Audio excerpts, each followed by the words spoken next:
Hello, hello. I'm your host, Ben Wheeler, here with my co host, Anthony Marchetta, and we'll be talking today about BNA, MHA, and quite a few other things that have a three-letter, not alliteration, what is it? KNY. What? KNY. KNY? KNY. Kimetsu no Yaiba. Oh, yeah. Fantastic. That I was the forgot other about, I one. should have put and Kimetsu no Yaiba. Yaiba. Yaiba. I call it Demon Slayer, but people tend to they tend to abbreviate it KNY. I guess because that's more memorable or something. I don't know. Uh, Alright. I guess, I don't know. That's never anything I've really bothered with. Uh, though that did end. Promise Neverland just about ended. Um, I don't know if you've been so following the did they? manga. I have not, but did they just do the final arc? Yes, at least it Like, feels like the final arc. They could do a switch or something, but who knows I know about they've been that? announcing they announced they were ending for a while, so did they like complete the story and now it's just wrap up work? Yeah, it feels like wrap up work. They are sleeping on the beach outside of New York City, underneath what I assume is the Empire State Building. Though if I were them, I'd pull a Planet of the Apes ending, where it's like crashes. Do you remember that movie? The Oh yeah, where he yeah, crashes into the Washington Monument, walks out, and then there's Abraham Lincoln, and it's like all these apes yeah. start coming up, and it's like, what's going on? That's funny. It's great. I love it, and it's I do know, yeah, I know the Planet of the Apes twist is a famous one. I don't know how I would feel about that on if the story ended there in a yeah, long running manga. It's a little bit different, but I don't know how I would feel. On one hand, I would be impressed at the ballsiness of it, yeah. but on the other hand, I would also be like, there's a reason people would get mad at it. Oh yeah. Like, Like it would. but Mm, how mad could I get though that somebody would actually do it? I you see that's a hard question. You know what I mean?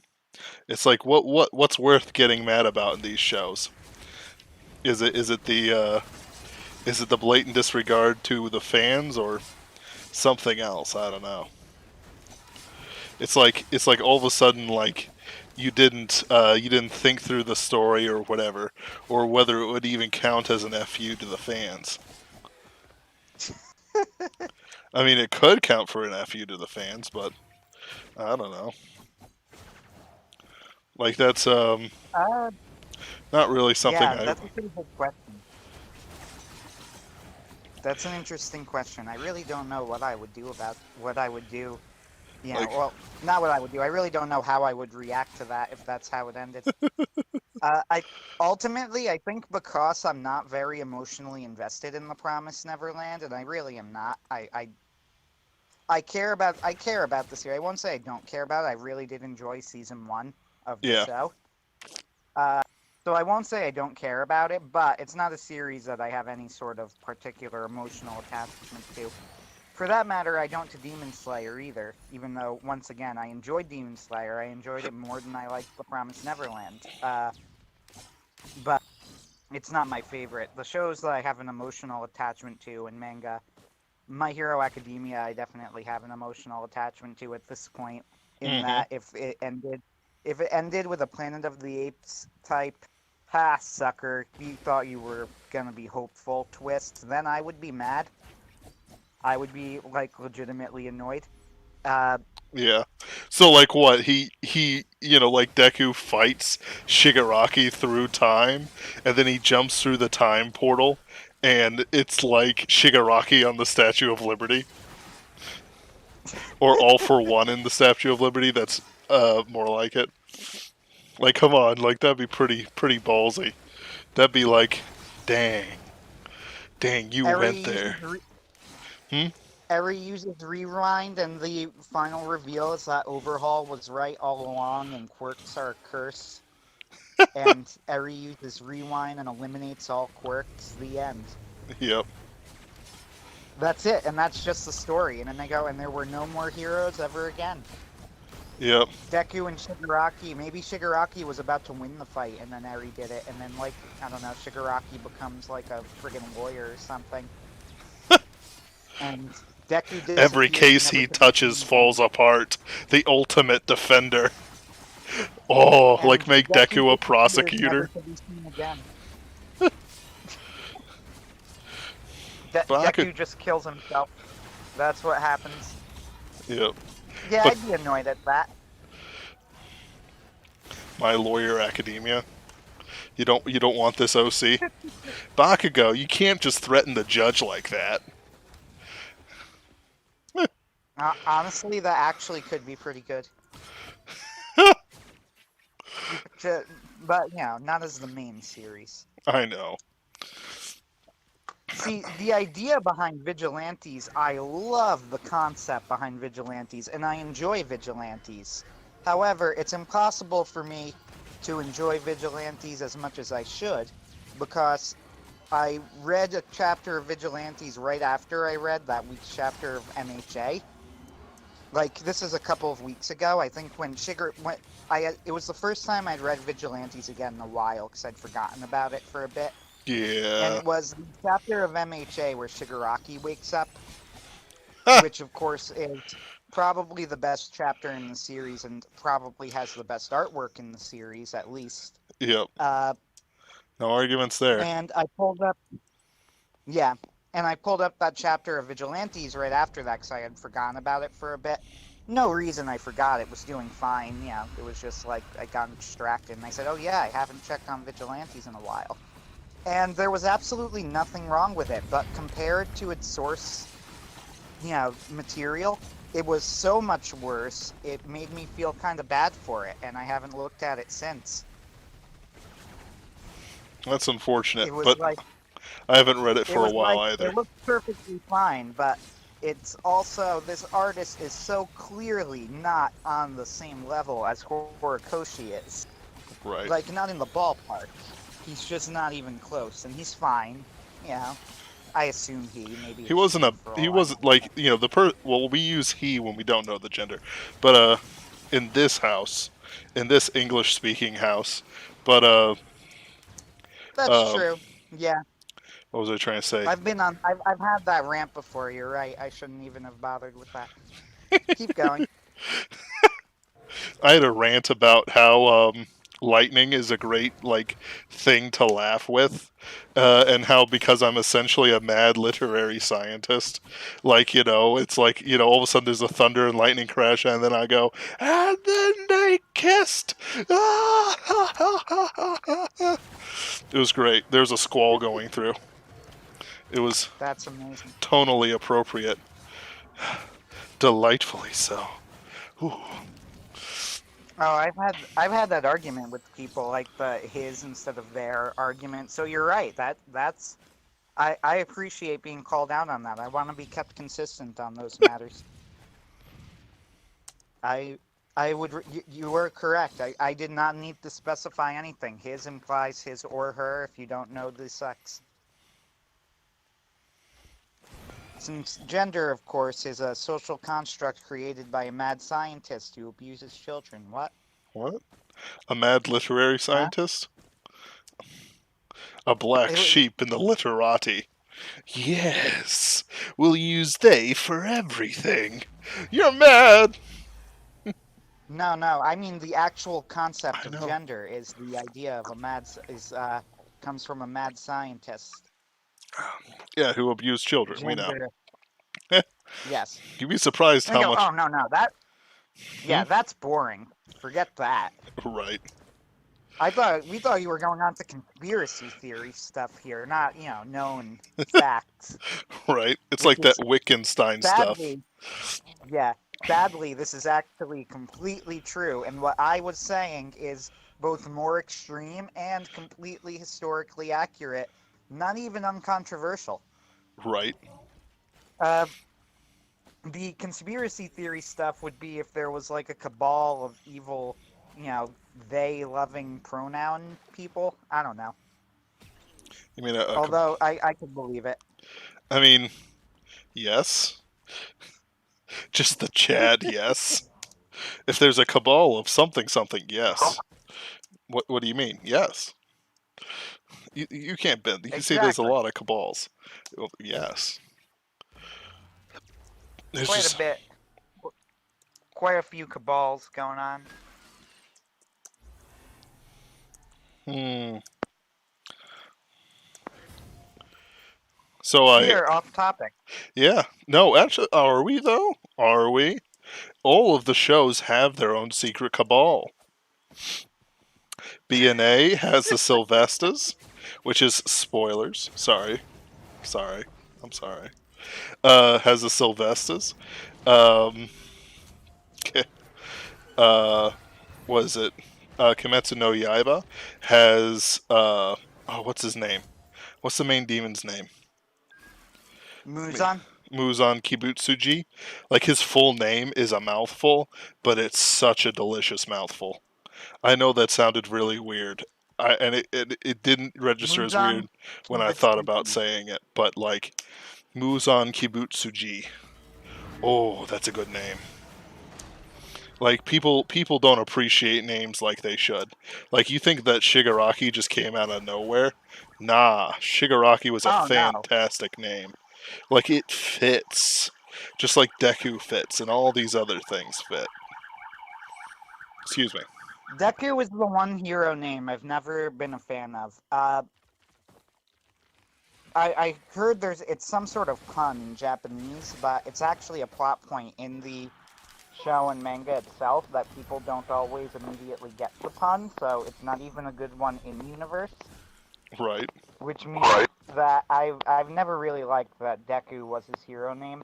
Some of the others, like one of them, for example, was a muscular who was, a big muscular dude. But I said, on one hand, my first thought was I want to laugh at how bad a name that is, but on the other hand, it seems a little bit unfair because it would sort of be like if we named a villain the Japanese word for muscular and thought Right. it sounded badass, and then I would be more okay with it. So, in light of that, I'll give muscular a bit of a pass as a name.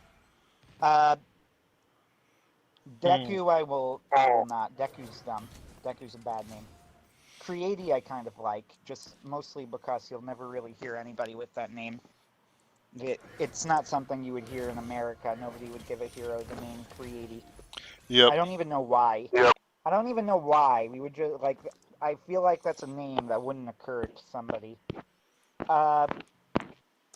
Gravity's not bad, though I always think of...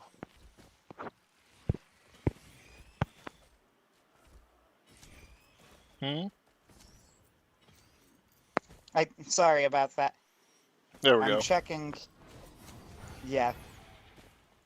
For those who don't know, I got a message telling me to check my echo, so now I'm trying to figure out what's up. It's Whatever. As long as yeah, it's working? it's working now. Okay, good. Yep. Yeah. But Ochako I always think of as Gravity Girl, even though her name is actually Uravity. Because her last name's Uraraka, and it's Gravity, huh? Genius name. No, that's actually a pretty good name, but it's lost on me, because whenever I think of her, I think of, oh yeah, Gravity Girl. Right. Even though she has a perfectly good hero name herself. But can we forget the true greatest hero name of all time, Caped Baldy? Caped Baldy. That is a great... That whole scene, even in the pretty lame season 2 of One Punch Man, the scene where they assign their hero names, which I think was in season 2, was pretty funny. Where It's they like, go, they have they're like in a big room, a meeting with all of the people there, and one of them goes, so, this is, Genos, the cyborg. Go, yes, we've come up with a hero name classification for him. he will be demon cyborg, and they're all there going, very good, yes. But they So, go oh, like they did he go come on up with a new even training? more. Like they go into like because he destroys his enemies with no mercy and overwhelming firepower. We shall call him Yeah. Demon Cyborg. Great name. Good with the kids. And who's this guy? And then they have, like, Saitama, they just go, oh, he'll be Caped Baldy. And they're just like, why? Couldn't think of a name, basically. That was one of the better moments of One Punch Man Season 2. Yeah. Well, it's in the manga too, One Punch. but it's like it's good. It's just a good moment in general. Like having scenes with that kind of gravitas for something completely ridiculous does so much for stuff. Like it's so funny. Caped Baldy, though, is pretty good. Uh, it's just a pretty good hero name. Yeah. Honestly, I would advertise myself that way just for the I would advertise myself as like Cape Baldy just for the just juxtaposition. People go Cape Baldy is here, and then I just beat the crap out of everyone. Right. But then that's trying too hard, and the universe would probably punish you. So, uh, so let's talk about brand new animal. So you Yeah, made a statement to me saying that you thought you knew where the plot line was, and if they went that way, it would be a pretty smart way to do it. So correct. what I'm thinking is that you're talking about having Genro betray everyone and attack the place, not the animals going berserk. Is that right? Oh, that's interesting, but that's not exactly what I was thinking. So I'm going to pause here because we went right into Brand New Animal. So Brand New Animal is a trigger show. They dropped all of their episodes onto Japanese Netflix, which means that in order to watch it, you have to sail the seven seas, Yeah, uh, that's a good which is too euphemism. bad. But yeah, which is too bad. But I did it, and I thoroughly enjoyed it from start to finish. It's a show about it's like sort of like Beastars, but if it was made by Trigger. That really is the best description of it, and I almost wish it wasn't. I almost wish I could go that's an oversimplification or whatever, but it's not. It's absolutely not. It is like if Beastars was made by Trigger. It even have the That's what theme brand of new. being yourself. Yeah. Like, I almost wish it wasn't the case. Like I wish I could say, oh, they're different in enough ways. No, it's Trigger Beastars. That's what it is. But oh well. yeah, Look, they're not the same thing, and it's very much, by the way, I will say, still recommended highly. If you watch Beastars, if anything, that might mean that you're the sort of person who would definitely like Brand New Animal. But I can't imagine hating one and liking the other anyway. You know, if that makes sense. At least not hating Beastars and liking Brand New Animal, I don't imagine at all. But, alright, in the second half of Brand New Animal, so for people who don't know the general plot idea behind it, it's that a girl randomly transforms into a tanuki person. So she becomes like a humanoid tanuki, which is a Japanese raccoon dog. And by the way, I always thought that was a mythical creature, but no, they're real. They just have a big presence in Japanese folklore. Anyway, yes, they have Mishuru many becomes big things. It's Tom Poco. disturbing, Yeah, Tom Poco. right? Um, Anybody who They doesn't know what I stretch their mean, scrotums to do what? yep. Yeah, I'm gonna type Pompoko into the chat for people to Google if they so choose. I haven't actually watched the movie, so or I would just talk about it more here, but I haven't seen Pompoko yet since I don't really like Takahata. But yeah, that's the other place I know Tanuki from. I thought they were like mythological creatures, but no, they're real. They're an actual thing. They're like raccoon dogs. Anyway, the main character Mishuru is a teenage girl who transforms into a beast person who's part Tanuki. So to escape persecution, she runs out to Anima City, which was a city that was founded by beast people so that they can live off on their own, away from persecution by the humans, which is already all well and good. Now, in typical Trigger fashion, by the second half of the Underworld Dream says, so it is an anime about a girl becoming a furry against her will. Never has something more accurate ever been stated by anybody about anything. That It's is true. exactly what it is about. That Except is she bathes. precisely. What was that? Except that she bathes.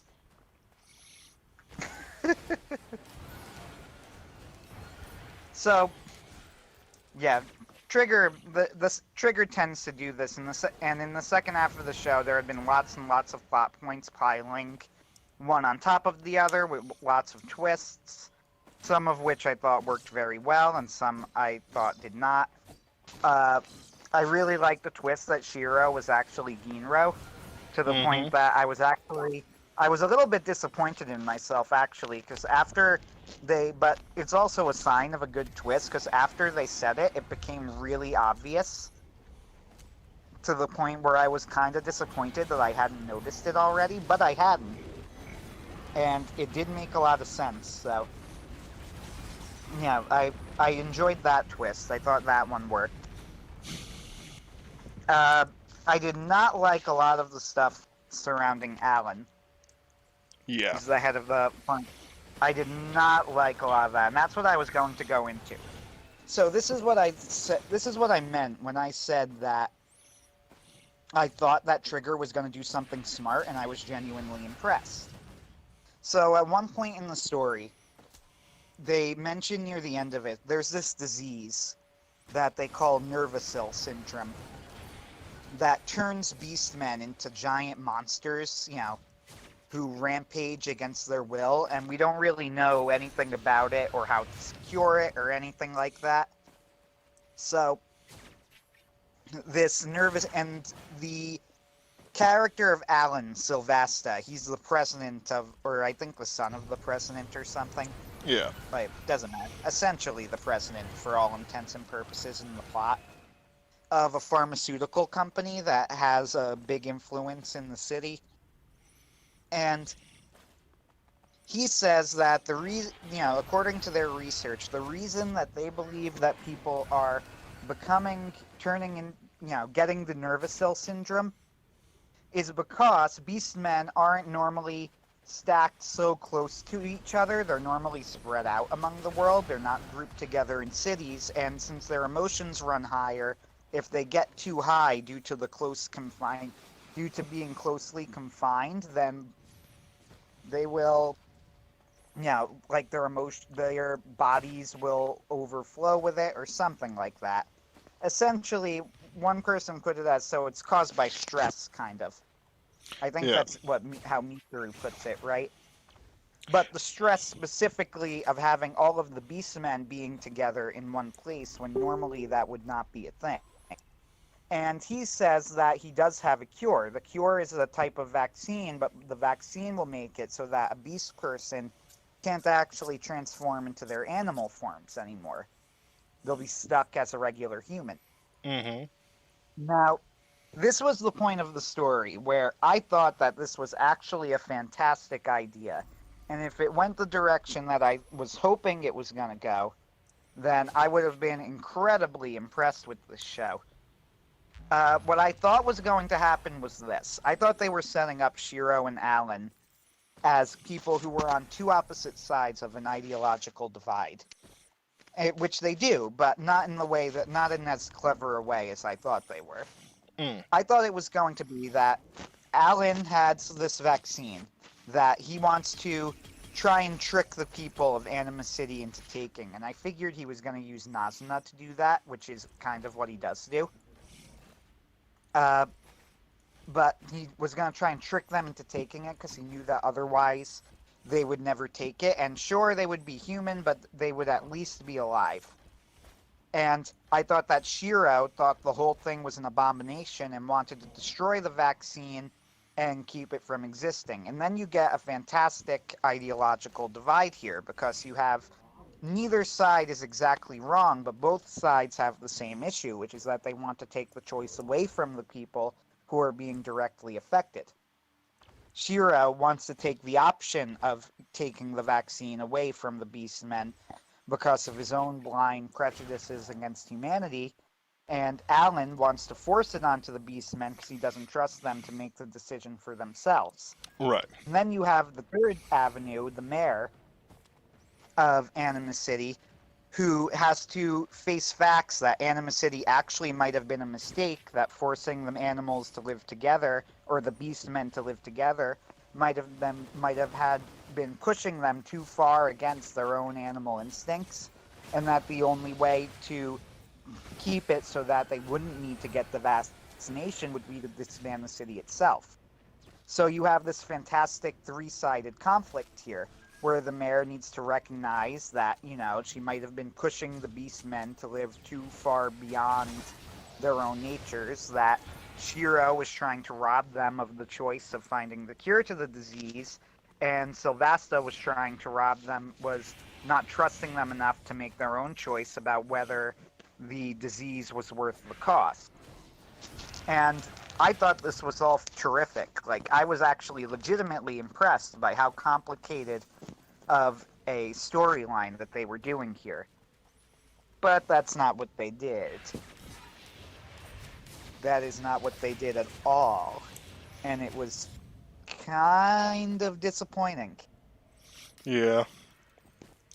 It's like if it would have been better if Alan had remained human, but he's revealed to be a beast man at the last second. And he suffers from Nisra's whatever syndrome. Yeah, he does suffer from the nervous cell syndrome. Yep. And it's like I dig it that you only had 12 episodes. Like only 12 episodes. Trigger Yeah. doesn't exactly keep the plot nice and slow, but at the same time, it's like, it really didn't help like it should. Like even revealing Exactly. Alan to be a beast man would have worked if they had hinted at it in a substantial way, but Right, but they don't. they don't. And so, like, all of a sudden, Alan's just a Cerberus beastman, and he calls himself a purebred. If we had, say, known about purebreds beforehand, it would have been something. But sadly, no, we don't know about purebreds. Purebreds were something that was just introduced to us a few seconds ago. You know what I mean? Like, it's really hard to like take it seriously when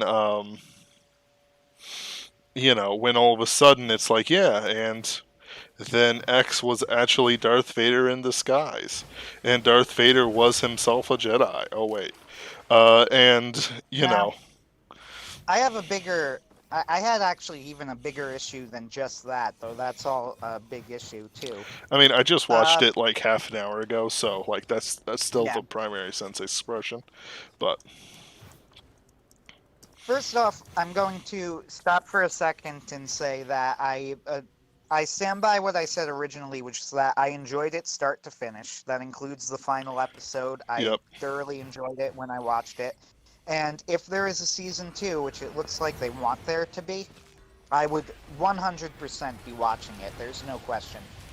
Uh, so take none of this as as me saying not recommended. I do recommend it. Give it a yeah. watch. And We wouldn't be especially if you talking like about it like Superversive. this if we didn't recommend it.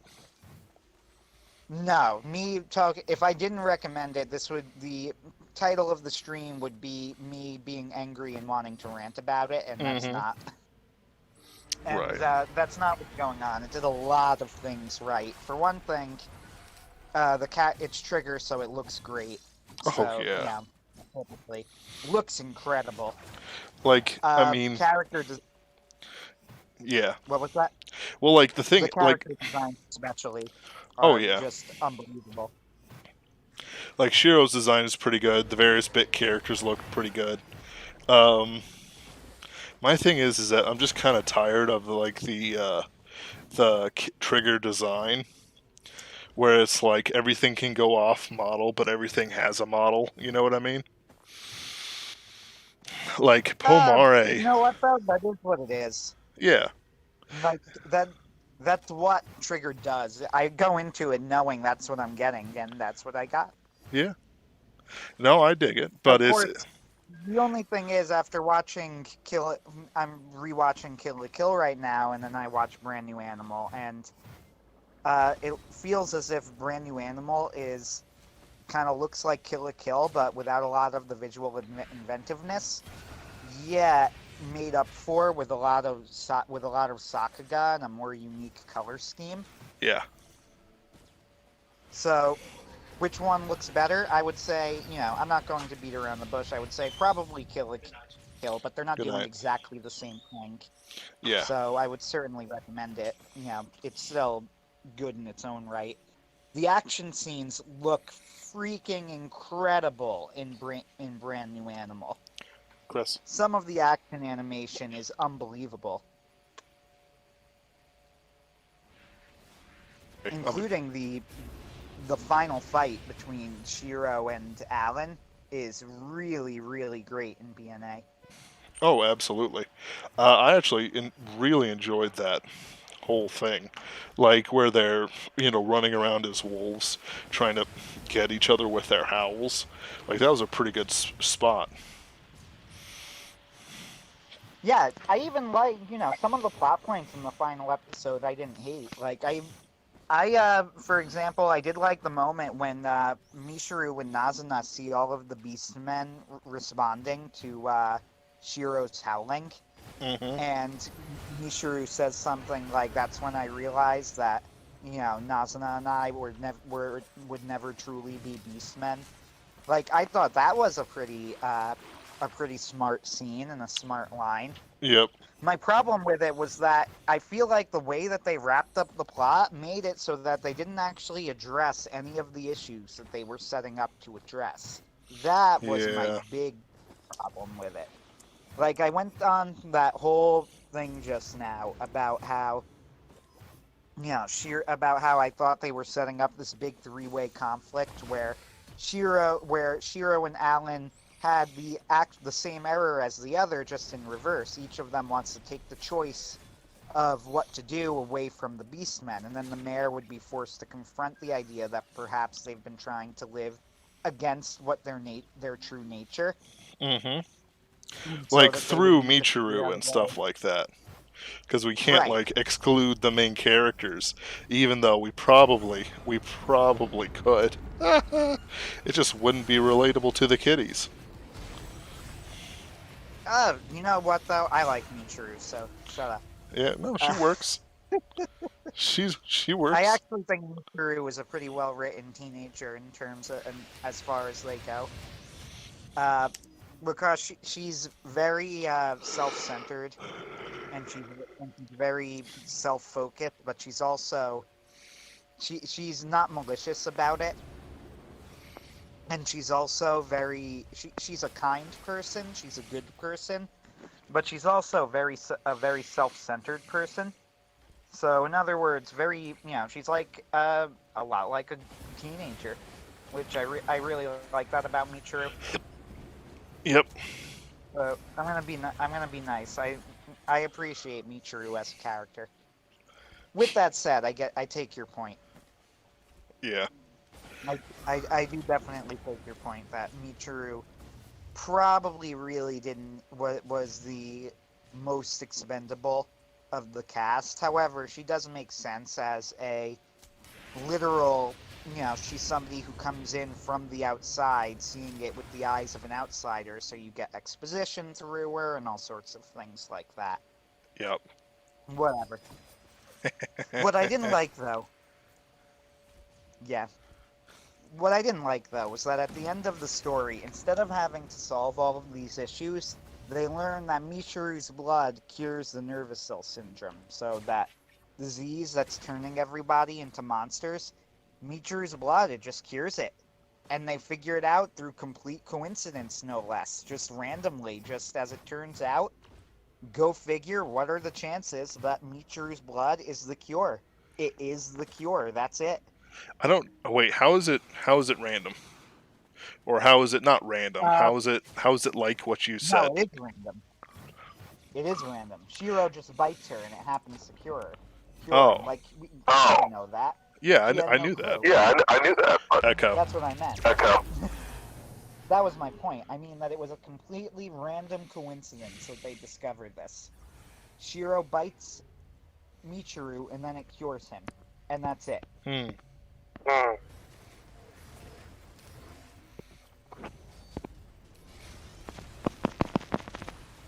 There we go. Maybe. Yeah, No. Wait. It's working. Anyway. And I'm talking through a phone, of course. Yes. Okay. It's So working better. yeah, it is now. So so here's my counterpoint to actually that plot line that didn't bother me at all.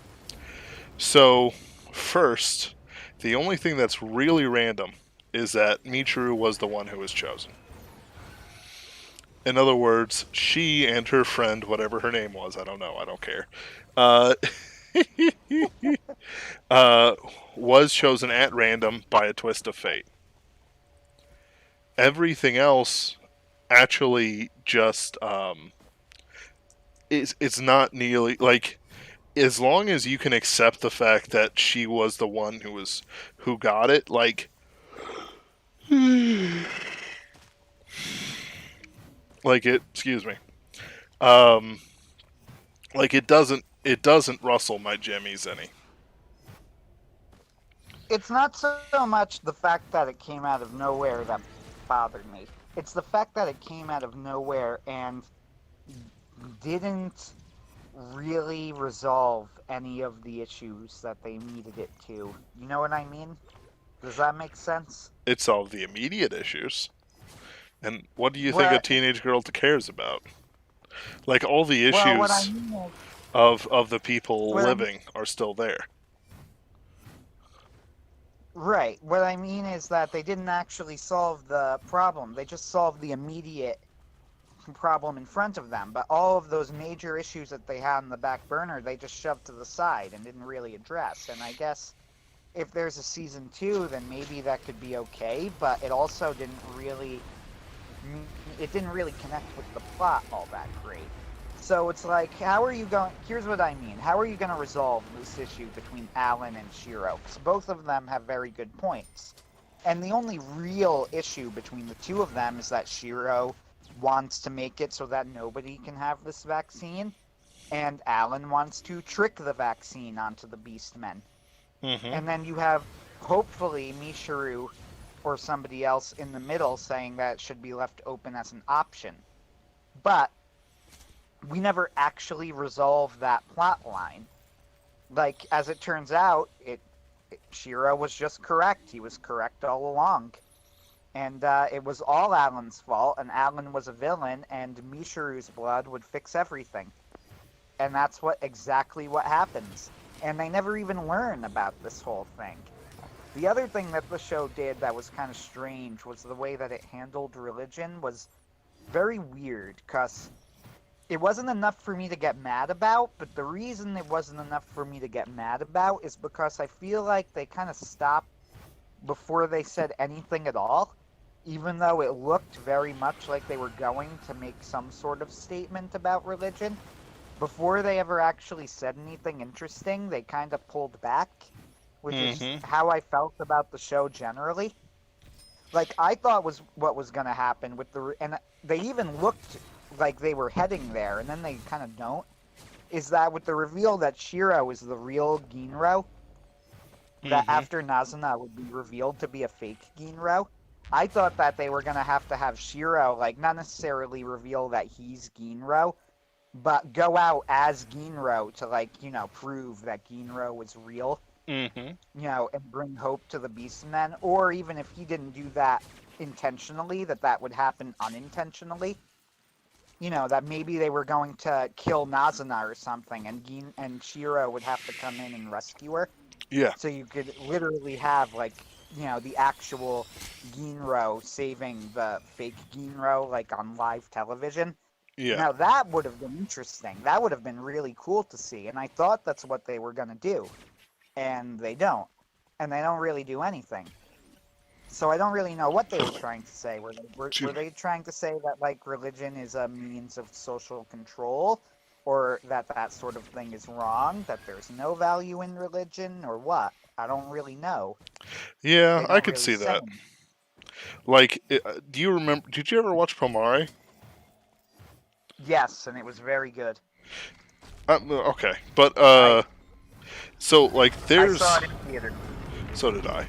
So I feel that there's a lot of like similarities between this one and Promare.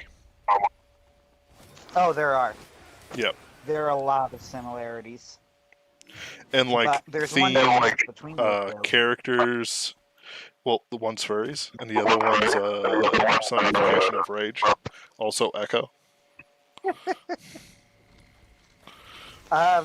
No, the difference is that Promare is the type of show that or the type of movie that could get away with yelling about how they just came up with a Deus Ex Machina in the middle of the story, and everybody applauds.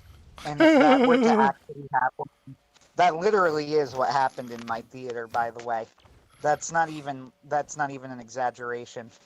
So, for those who don't know, in Promare, there is a scene where, like, all is lost, and our main characters literally fall down into a lake, fall through the lake into a secret laboratory, where they, by complete chance, activate the giant fighting robot that had been set up there specifically to counter the villain of the story.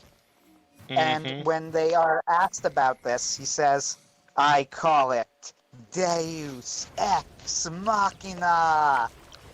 And when I was in the theater, when you saw them fall into, like, the laboratory and he explains what it is, you could hear the audience start to kind of fall away, like, lose it, kind of go, "Really? Like, are you kidding me? Come on." And then when he yells Deus Ex Machina really dramatically, the whole theater just started cracking up. And then everybody was, like, 100% on board again. They were like, "Okay, fine. We get it." At least you're honest. This movie's looked pretty cool so far. It did, by the way. But you're right. BNA looks a lot like... It did look... BNA did have a lot in common with Promare. The problem is that BNA was trying to be more serious than Promare from the start. At least it looked that way to me. You see, I don't know. Like, I didn't view Promare as very serious. That's what I mean. I think BNA was trying to be more serious than Promare. Well, I didn't really view BNA as serious either. Like, very serious. I don't think it's very serious. I just don't think I could... I'll put it to you this way. Everybody was happy to buy that when it came to Promare, but I don't think if they had tried something that overt, though they came close-ish, but if they tried something that overt in BNA, I think I would have been pretty annoyed. You see, so... See, I don't know, like, so Deus Ex Machina in Promare is explicitly a Deus Ex Machina. There's no way to defend it. Like, you cannot tell me that, No. Deus Ex Machina... And they don't try. Yeah. But, like, the thing is with the DNA thing, like, I don't... Like, because I had been primed to believe that the blood in Michiru can just take over anything in the first place, because it doesn't even say that the blood type was compatible. It's just like, yeah, here's a packet of blood, we stuck it in you. Are you even a doctor? No, not officially. I thought the whole blood thing was literally just yeah, I thought that was just a mistake, the whole thing with the blood. That Michiru and Nazuna got the Beastman disease. I thought that Yeah. was just that was literally just a mistake, which is fine, since that's something that doesn't matter, because it's a premise, right? Yes. It's, this is what happens to kick things off, which means it could be as unlikely as you want. But, like, I thought that...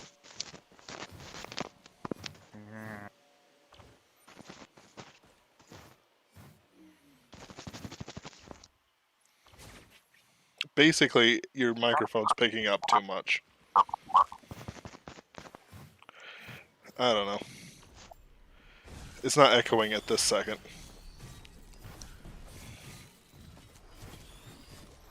Okay. Yeah, you know what?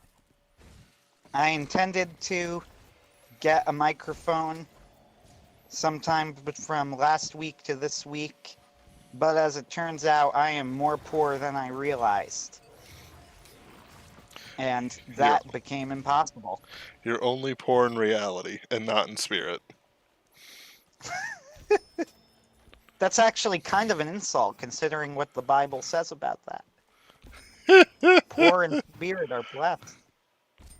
It's subtle insults. Right. Subtle Should biblical write insults. All of a sudden, it's it's like the classic. You're talking to this Christian girl. Wow, I love you like a brother.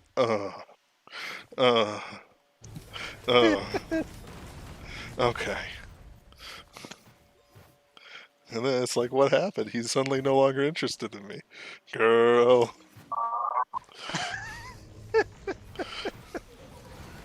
Wow. Wow. That's not even personal experience, too. That's like one of the few things I haven't experienced as a Christian. I'm sure it'll pop up someday. It's one of the few things I haven't experienced. What? What's funny about that? Okay, then. I don't know. I have no idea.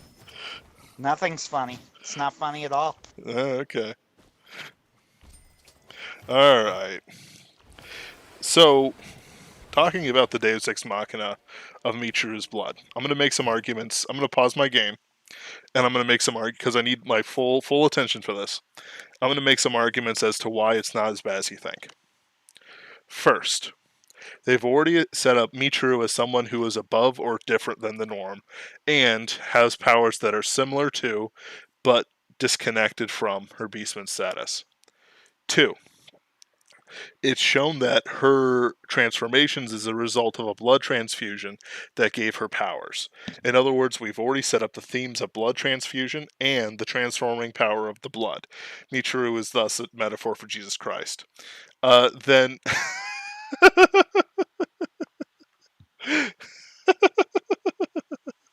Not really. I can't hear you, Anthony. Anthony, you gone silent.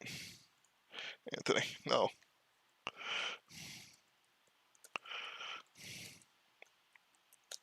Anyway. Alright, so I've talked about transformations, transfusions. Lastly, they've already set up the themes of vaccines as a means to create, transform, as a means to transform people and individuals into something that they do not choose to be. Therefore, between the 3 of those things, you there? Yes, I am. All right. So, did you hear? How much did you hear? None, probably. Repeat it as if I've heard nothing. Okay. So, there's 3 big things. First one, they've already set up Michiru as somebody who can transform and force change into her surroundings through her actions. Secondly, they've already set up blood transfusions as a way to give or take away power. Thirdly, Therefore, the power is in the blood. Therefore, Michiru is a Christ metaphor. Thirdly, everyone's Christ in purgatory or some nonsense like that. Heresy. Thirdly, we've already set up a vaccine or as a way to solve the plot, even if it's in favor of the villain. Therefore, her using a vaccine of her own blood is itself thematically appropriate for the story. Here's my problem with that, though.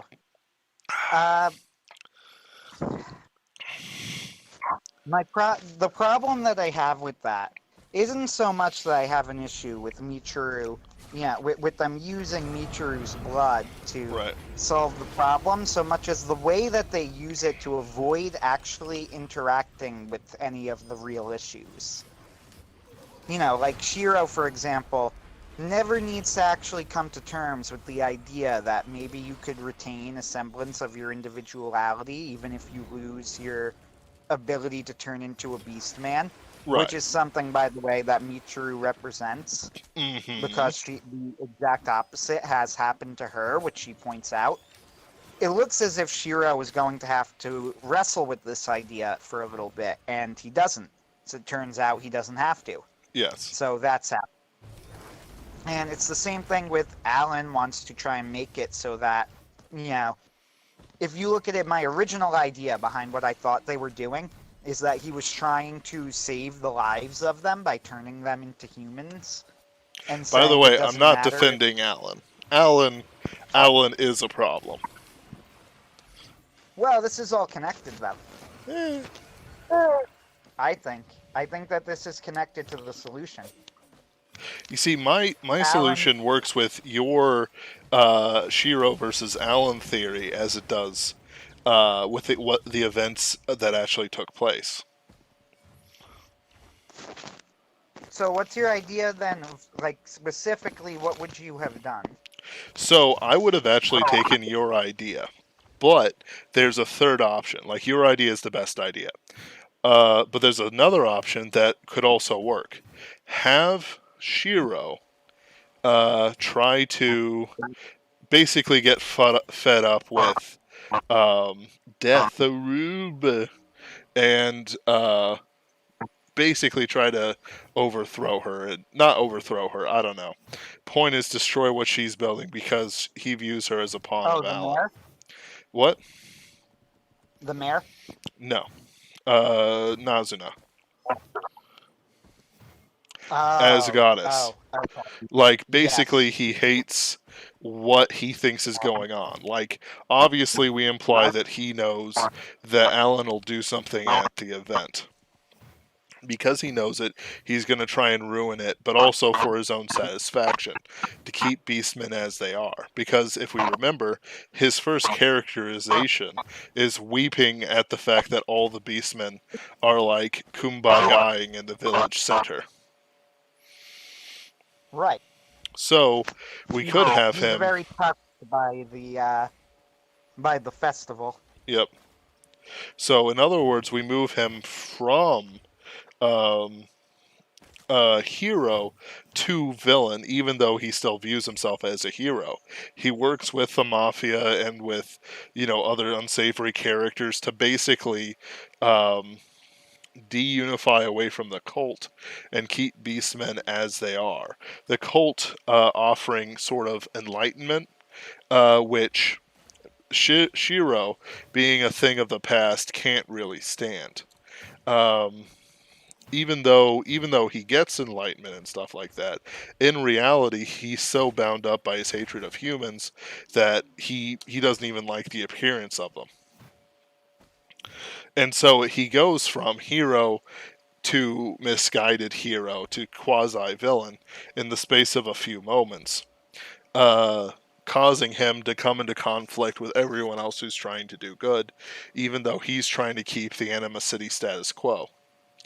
My idea kind of works with both yours and the show's, because then it gives Shiro more than just a weird thing where it's like, Nazuna's going to reveal she was once human. Oh-ho! Oh no, everyone's going to go crazy because nobody can keep two thoughts in their head at the same time. Oh. Yeah, see, That does bother me, that's by the way, why. those plot lines where it's like, if we reveal this information, well, look, we've been talking about satanic pedophiles in the government for a long time. Nobody's doing anything about it. People still laugh at the idea. Like, nobody is going to freak out just because Donald Trump reveals himself to be a lizard man. I'm still going to vote for him in November. Like, Yeah, I would vote for him. you know, lizard man Donald Trump. He just ate that baby they handed to him. Still going to vote for him. Now, I'm being No, it was fun. facetious. But like, I'm you, being mm, facetious. Totally, that's what it was. Keep right? going. Well, not about voting for Donald Trump. I'm being genuine about that. But it's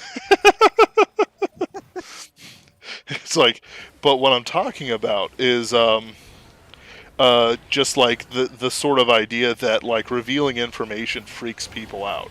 Like, guess what? You know, the information's out there for anyone to look at, and the evidence is damning. Like, people have been convicted for murder for less. Um, you know, like it's just frustrating to me that's what's going to trigger, you know, the stress reaction, instead of like, you know, like, oh, like, you know, yes, she's a human. Everyone, I discovered I had this, you know, the beast man was implanted into me by a drug infusion, and we're trying to create a living environment where we don't just have the city, but we have the whole world peace. And then she just starts chanting world peace until the crowd starts chanting world peace. It's not hard to overcome what Shiro's plan, like what they're planning to do with her. You know what I mean? No. Like, Yeah, I thought it was gonna. That's why I thought the fact that Shiro was actually Ginro, which again was one of the reveals I actually really liked. yeah, I mean, Uh, and it was obvious. It was very obvious. it was obvious. It was obvious, and it was one of those things where after it was revealed, it was both obvious, but it was. I was also annoyed because I hadn't figured it out. Then after they said it, I was immediately like, "Duh, of course." Yeah, like that. He's That the guy who makes all the transforms sense into in a the world. silver wolf. Yes, Yeah. there's a legendary silver wolf that protects all beastmen, and Also, he's he's showing immortal. protecting beastmen. Yeah, and also he's immortal, which we've already seen. So everything fit very, very well together there. Which, Yes, like again, to be fair, that's actually good writing because it was all set up very well. But yes, but it wasn't this is not complex. this is not an insult. It's not complex, but that doesn't mean it was bad. It wasn't bad. Right? It was good. But No, simplicity's perfectly fine, but it's yeah, I'm just talking about like the level of plot The we're level dealing of with. plot with you. yeah, exactly. So I thought that was going to be relevant somehow to the fact that Nazuna was a false Ginro.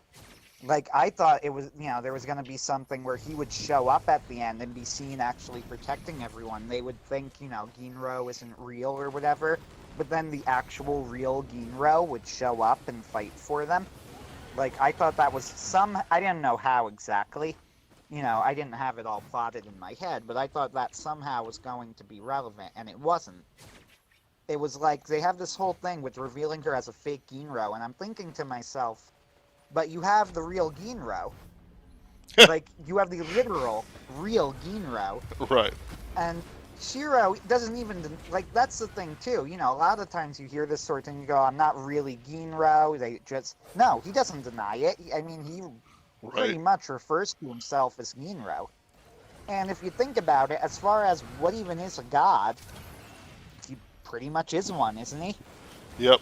Like, what exactly is a god if not, a lowercase g god, if not an immortal being who, is out, who watches you over millennia as a protector, and who you could petition for help? Like, so for all intents and purposes, Ginro exists exactly as they stated he did. He is there. He is real. So I'm like, are you gonna do nothing with this? Yes. You have this. Chad, I'm like, you yes. have this entire storyline about how revealing her about there being a false call, and they're gonna reveal it, and that's gonna be such a huge deal. And go, well, guess what? You could reward all of their faith You could say, look, Ginro is real. You don't need to say it's Shiro, but you could certainly point out to them that there is, in fact, a real Ginro, but, like, nobody does it. Underworld It Dream was says, I learned in life people don't care unless it affects them, their life. Like, yeah, nobody's really going to care about the satanic pedophiles in government until, like, it's their kid who's molested. Like, it's, people sure cared about John Benet Ramsey, back in the day, even though, you know, like, it's, even though she was almost certainly a part of that sort of circle cult, but it's, but then that's how you Mhm. got Katy Perry, which is the wildest conspiracy theory I've heard this year. That John Benet Ramsey that is is Katy saying Perry. something. I know, right? That's saying something this year. Like this year, like the wildest year we've ever lived through. Oh The well, the number one conspiracy theory, so even over the 4Gs or 5G or whatever. yeah, which I've never really got, but That's because it's dumb. I'm sorry. I know that I have a whole thing where it's supposed to be like that I support all of the conspiracying and whatever, but no, that one's dumb. It's dumb. no, we don't. We don't really support all conspiracy theories. Oh no, there's a scavenger. Um, like the thing is that like with conspiracy theories, like you have to pick and choose. Like you can't you can't really believe in all of them unless you also believe that there is like a Nazi, a renegade, reptile, Neanderthal, um, pedophile opera Cabal. cult, who controls the government from their secret base on the moon and On through the the secret moon. base in Antarctica, so on and so forth. Uh, like it literally doesn't end. It is a Matroska doll, a Matroska world of layers of conspiracy theory. At a certain point, you have to say, I believe XYZ conspiracy theories, and if you don't, well, maybe you should rethink what your conspiracy theory threshold is. All right, you just can't believe in all of them. Like I could I love say, how very serious this is. You're just like, look, there's got to be a limit. There, it's yes, just very, very serious. You go, you could believe in all the lizard people, in that lizard people are running the government, but you can't believe all of the lizard people theories. right, Yeah, one or two exactly. maybe. Like 3 or 4, but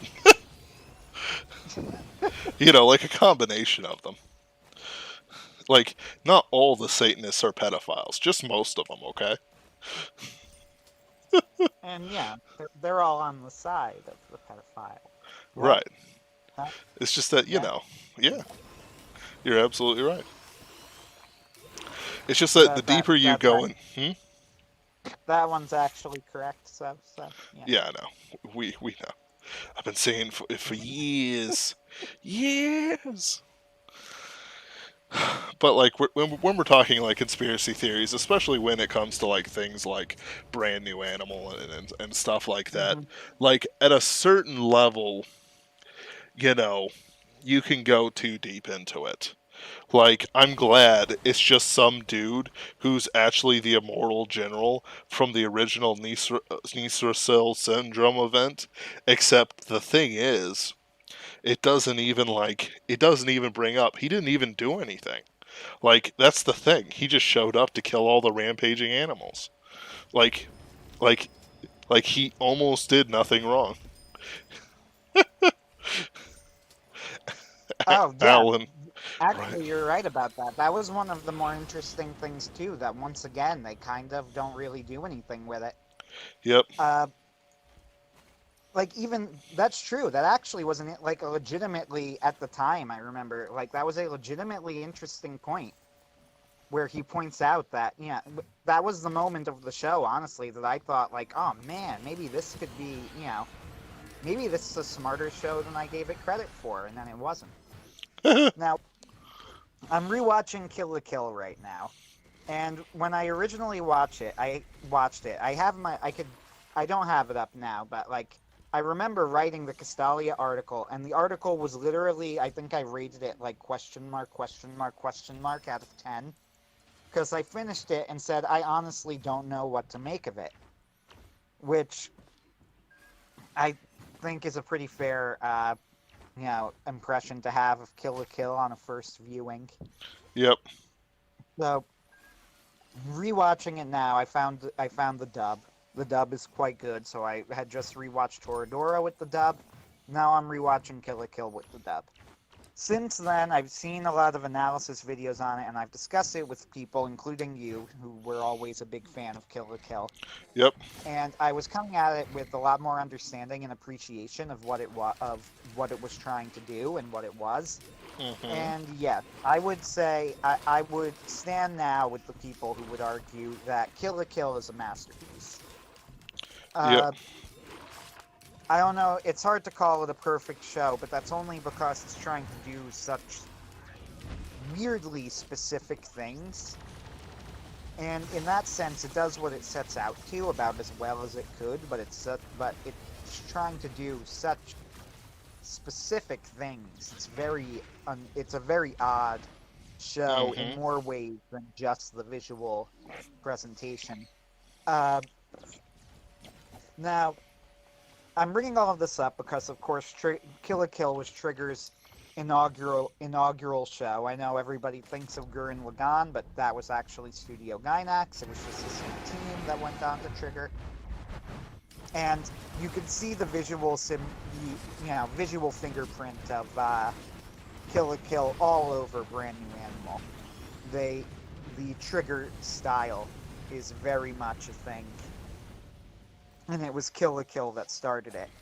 Kill la Kill was undoubtedly a better show than Brand New Animal was. Yes. Even with its boring, can literally be cut out with no difference, middle school invasion part. Oh, actually, that's the section I'm at right now.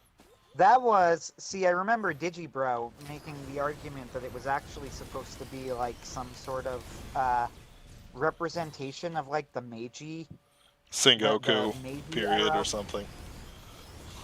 Yeah, and I think this was supposed to be analogous to like an invasion of of outlying kingdoms or whatever, the final outlying kingdoms or something like that. But yeah, I haven't read the full theory on it, or at least if I have, it's been a while. It's like, I dig it. Like, you need Satsuki to conquer everything, but you could have skipped straight to what's that one city they went to? Kyoto. They could have. It might have been Kyoto. I can't remember. Neither can I. I'm at episode like 10 or something like that. 10 or 11 or something. Yeah. Like, so they... Sorry, I was just going to say that I'm at right when the episode after Nui Harume showed up. Her theme is fantastic. The music is just fantastic. BNA was just okay. Honestly, we haven't had a show with truly great music since, like, Kill la Kill and JoJo's Bizarre Adventure Part 2. Hey, I could give you one. Beastars. Ooh, yes, but also... so, like... Okay, so... There are musical... I'd argue it. I'd say so. I think Beastars had unbelievable music. It had good music, but the problem is that I can't remember any specific tracks. Wild Side. That's an opening. That's different. No, I do. Here's what I remember. You're right. That's not a specific track, But I remember that it used a lot of accordion in like the incidental music. It did. Like Uh, it was very nice. It was very lovely. But the thing is that it wasn't the same as like a soundtrack you could remember forever. Like compare it to like I'm not even going to bring up JoJo's Bizarre Adventure because there's just JoJo's Bizarre Adventure. And I'm not even talking about the recent parts because the recent parts are just okay. It's like well, Part 5 slap. oh, That's it did. It did. But like it but the thing is that it was all variations on the same thing. Giorno's theme. Giorno and Bucciolati's. Um, though I will say, Diavolo's theme was also pretty good and was appropriate to the character. But because it had the theme of fate running through its deep organs and whatnot. But BNA could have had a stronger soundtrack. it Like could have. It was a good soundtrack. it, Very it good. I was liked it. it was suitable to itself, but it did not shine. Like if you go to Kill la Kill, I can still remember like Kill la Kill theme, Gorilla, Before Ping My Pong Body Is Dry. Circulate, Before My Body Is Dry, um, uh, Nue Harume's theme, which I can even do it from memory. Oh, Da, da, da, da, da, da, da, da, da, da, Blumenkrantz. da, da, da. Oh, Blumenkrantz, absolutely Blumenkrantz. Like Is that the best villain theme ever? Probably. one of them, yeah. Uh, Non JoJo, it's up yes. there. Taking out the JoJo villain themes and assumedly All of Poochie's them. theme, all of them. Like think Yeah. about it, Anthony. Like you'll get to hear Poochie's theme like episode 1 or 2, uh, or at least his unevolved. If Ooh! Here's what they could they do. better make it.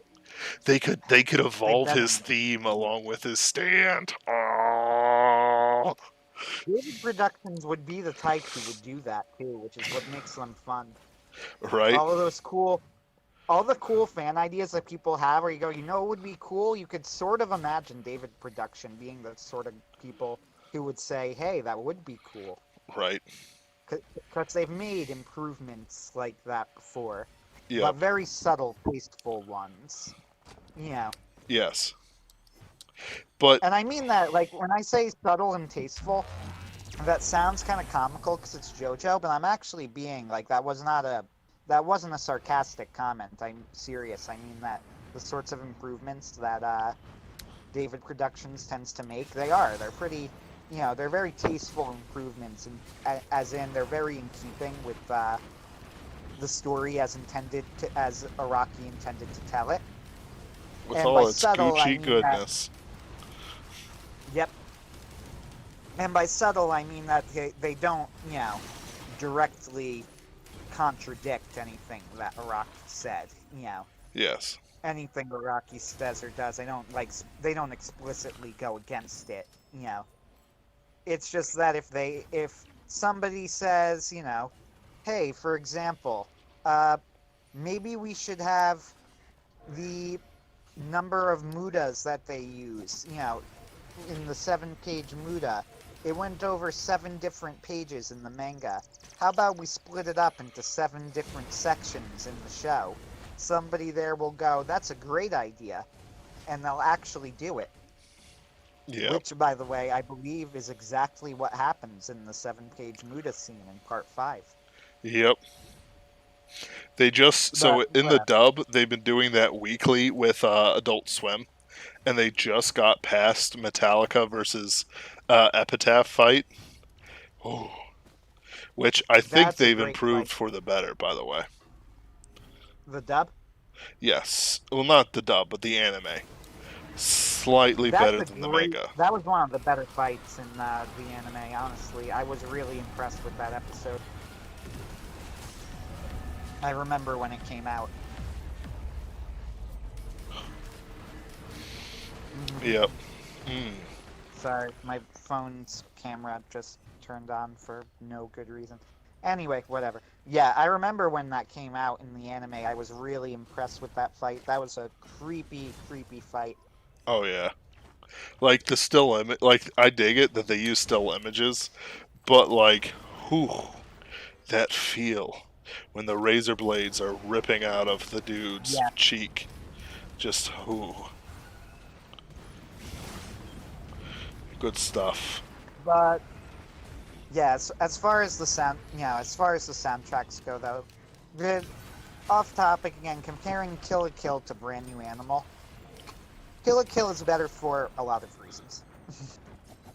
The problem, though, with Kill la Kill, and that was the problem I had when I originally reviewed it, is that it really was trying to do something that I don't think I've ever seen anything else even try to do before. For example, talking about Ryuko and Satsuki and Mako and the rest of them as characters in and of themselves almost misses the point, but it would also miss the point if you looked at them only as plot devices. Yeah, They they exist in like this weird hybrid where they're trying to do these very, very specific things. You know, the whole idea behind Kill la Kill was that it was supposed to be about some sort of, the warring states period of Japan and kind of, but it's something. like, to me that thing has never satisfied me, just because it's like, yeah, it's the Warring States period in Japan. Well, what does that have to do with anything? Like, literally, what does that have to do with anything? This is clothing. Like this is like people beating on each other with the half of a piece of scissors, that's bigger than they are. Like that. In one of Digibro's videos on it, and it was one of the videos that convinced me that there was more going on in Kill la Kill than I had originally understood. Which, once again, was always something I was open to, which is why I did not give the show a bad grade. I gave the show a question mark. Yeah, Because I didn't really know what to make of it. But but it one of the didn't things that need it. convinced me,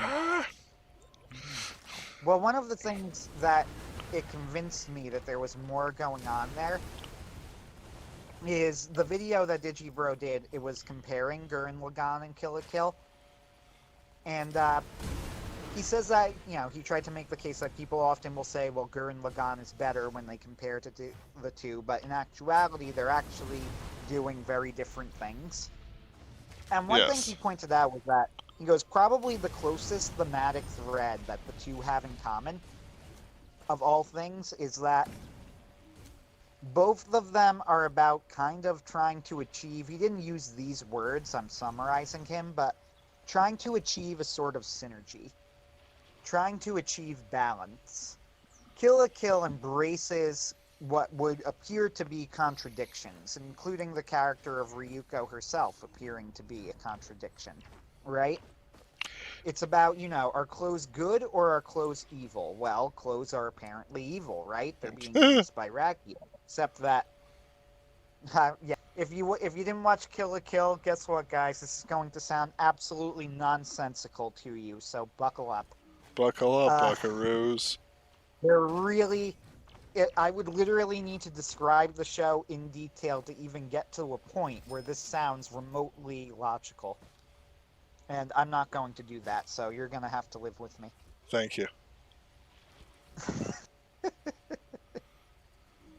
So, in Kill la Kill, are clothes good or evil? Well, apparently evil, right? Raggio is using them to control the world and everything.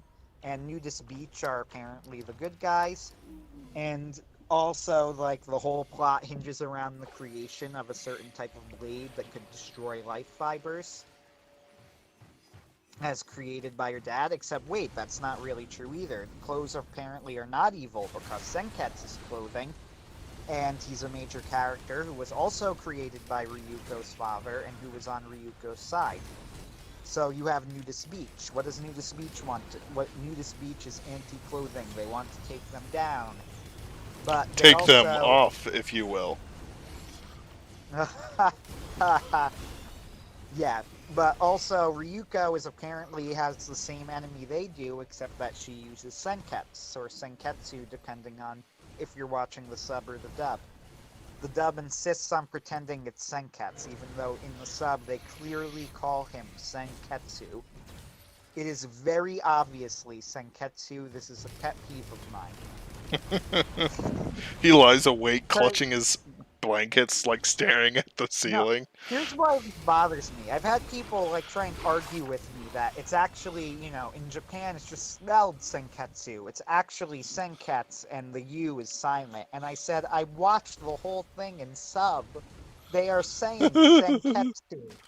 Very clearly saying Senketsu with 3 syllables. It's Senketsu. Ugh. Kill me. That just drives me nuts that they will not call him Senketsu in the dub, but it really doesn't matter. It doesn't matter at all. You say as you clench your fists in rage. It doesn't matter, okay? It doesn't. Blood pouring down my palms as I speak. As my nails digging into my palms. But the point is, the whole idea that I was trying to get there was that it's all about, embracing the opposite sides and finding a synergy. Mm-hmm.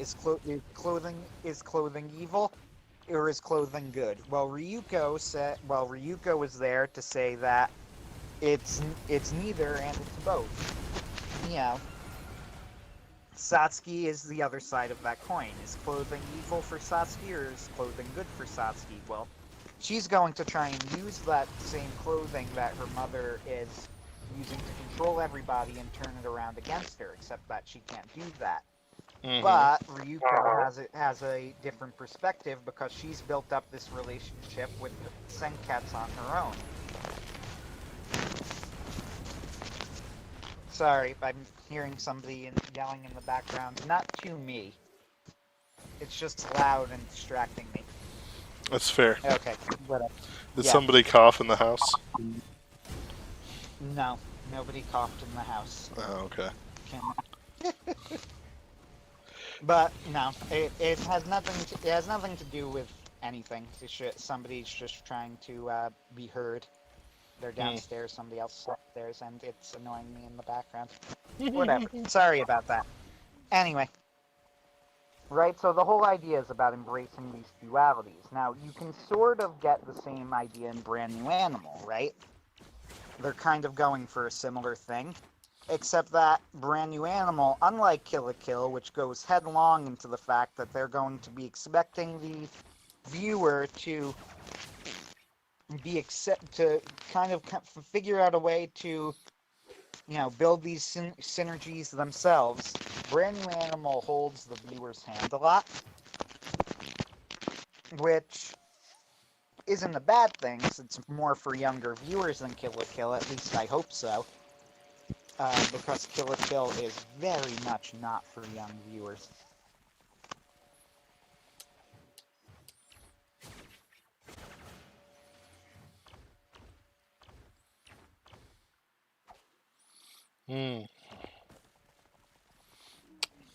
So, let's see. I'll be back on in a second. I guess BNA is the same thing. Like, my biggest problem with, like, Trigger works is that they are kind of samey. Like,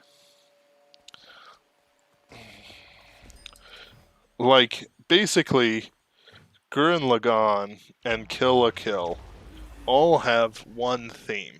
Believe in yourself. Don't lose your way. Believe in me who believes in you, etc., etc. A lot of that self-confidence. That you wicked, wicked self-confidence. But,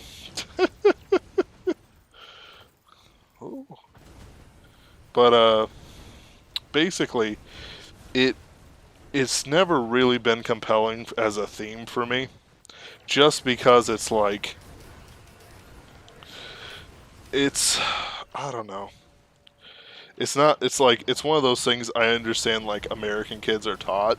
Like, supposedly American kids have tons and tons of self-confidence. Move around as much. Do I have feedback coming, or is it working now? No, not right now. I was just talking like I dig what you're saying about like the themes, but it's never been compelling to me. Um, like Kill a Kill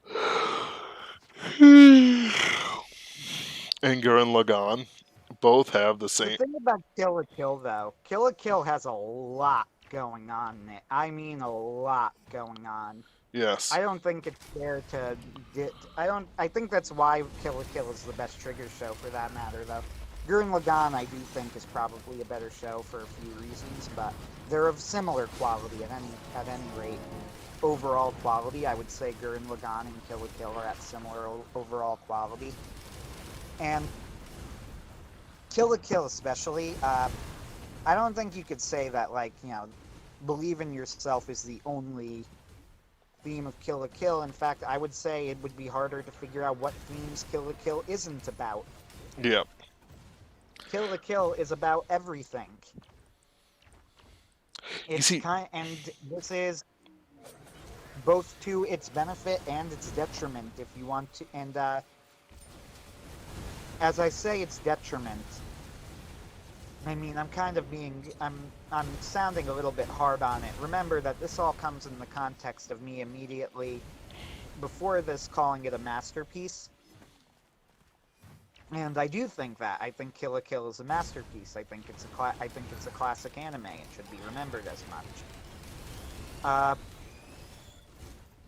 But with that said, I think that if there's one thing that pushes people away from it even more than the extremely idiosyncratic visual style, mm-hmm. it's the fact that it's not really about any one thing. It's about everything. Not literally everything, Like, of course, but like a lot. so many things. Like you can make So arguments much. for motherhood, sexuality, not like sexuality, but like budding into sexuality, dealing with characters, dealing with clothes, dealing with expectations, dealing with blah blah blah. There's just so much to it. Gurren Lagann. The reason I think that Gurren Lagann tends to be a more popular show, and while I do think it's better, like I said, I think it's almost a matter of opinion. They're so close. They're both so good. Uh, but Gurren Lagann is very focused. Now, the flip side of Gurren Lagann is that it doesn't cover as much, which is true. It doesn't try to. However, what it does cover, it covers very thoroughly. Kill la Kill is very scattershot. Mm-hmm. Kill la Kill, I think, is also, in my opinion, a lot funnier. Which is, once again, a compliment, too, because Gurren Lagann is pretty funny, especially the first, 10 episodes or so. Maybe even a little less than that before, I'm gonna spoil, like, a, 15-year-old show at this point, so sorry, everyone, but before Kamina dies, in Gurren Lagann especially, that whole section is pretty funny. So this is a big compliment, actually. Mm-hmm. But Kill la Kill is, from beginning to end, is a really funny show. With serious moments, but mostly it's just really funny. It's also visually really, really funny in, again, ways that Gurren Lagann has visual comedy in it with the designs of the mechs. But Kill la Kill is like a visual feast with how weird everything looks in it. Yep. So I'm gonna summon up BNA so we can talk about Kimetsu no Yaiba. Oh, yes. So BNA basically isn't as good as most of the other Trigger Glory Day shows. And while it has many similarities with Promare, it's still its own thing enough to really stand out on its own. And it probably deserves its second season. Honestly, I kind of hope it is, just to see how it develops. But it's not as deep or as interesting as any of the other really famous Trigger shows, and probably could have used a little bit of firming up on the villain and hero motivations, as well as the classic Deus Ex Machina. Mm-hmm. Yep, that would about sum it up for me. I would say that I recommend everybody watch it when they get the chance because I thoroughly enjoyed it, including the finale. So it's a Like, I want recommend to be from clear you? that, yep, even with my complaints about the ending, I was enjoying the final episode. It never quite pulled me out of the story. How about that? I was never pulled out of the story completely. Absolutely. I find that perfectly acceptable. All right, let's So talk that's about. a recommend. Mhm. Kimetsu no Yaiba. So, Kimetsu no Yaiba ended recently. Just a second. Kimetsu no Yaiba ended recently. Now, that's Demon Slayer, Tanjiro, and his friends have defeated Muzan Kibutsuji um, through great sacrifice and loss. So one of the things that interested me is that Tanjiro was infested with Muzan Kibutsuji himself, and through the power of friendship, probably one of the best applications I've seen in a very long time, he's pulled out of his demonic fugu state and is able to resist um, fully turning into a demon. Muzan. Well, it was it wasn't just that. It was the fact that Tanao gives him the antidote. Yes, but that's like it's it's more than that though. Like Tanao did give him Right, the right. antidote, but what pulled him out of Muzan was his friends. That was a very nice I scene. That miss. was Yeah, easily the best scene of the of the final arc, I think. yeah, I thought that was very well done. yep. it's it's not as like a rich a mining ground as anything Trigger makes, but I feel like it's definitely something that was worth the time of day we gave it, as well as worth being neck and neck with One Piece. Not not That Yeah, go ahead. I Finish mean what you it's were like, saying. don't get me wrong, it's still like 3 million to 1.5 million, but at this point in One Piece life, that's neck and neck. That's as neck and neck as you get. Yeah. Like it's like it's like as an author, if it's like, yeah, you're 1/10 of One Piece's sales per month, woo, woo, 30,000 units a month, yes please. That's sad. That the amount of winning One Piece does all the time. Yep, It, it really makes you reflect on what you've been doing with your life. right. It's like you could have been like a surgeon or something. No, you're a wannabe One Piece contender. Congratulations, kid. Like, why are you not? It's like the Asian, like over overbearing Asian parents. Like, why are you not like Oda-san now? Please, mom. He's a very rich and famous mangaka with a dedicated fan base that literally spans the entire Japanese culture. I can't do it. And well beyond it. Yeah. But that's just Japan, okay? Like, they don't count any other place's sales, just Japanese sales. So like, it's like 3 million units in Japan. Yeah, the point being, so people who are new to this, Demon Slayer Kimetsu no Yaiba, the shonen, just ended 2 weeks ago, I think. Was the last chapter? I think Last week. Last week. last week, 1 week, yeah. So last week was the final chapter of the manga Demon Slayer Kimetsu no Yaiba, Shonen Jump. It became big after getting a insanely gorgeous anime adaptation from Studio Ufotable. Uh, it jumped in popularity, and it was already pretty popular. But the anime adaptation was one of those adaptations that improved on its source material so much that it actually like caused the original to get more popular. Yep. And it really did too. The Demon Slayer manga is very good, but they did what Studio Bones did for Mob Psycho 100, which Hmm. is they kind of took the average artwork of Gotauge-san, Gotauge Sensei, and she has a very average artwork, and It they works kind though. of Like it works, right? It works. It's a style, but it's like Ufotable took her style and then made it the way that she would have made it if she had the ability to draw it that way, if that makes sense. yes. Which is exactly what Bones did with Mob Psycho 100. Mob Psycho 100 is not a bad looking manga, believe it or not. Right. One improved a lot by that point. It actually and there's definitely a legitimate style there. It's not all just because he's not good. Yeah, like there's style there. Like he's clearly making decisions for effect.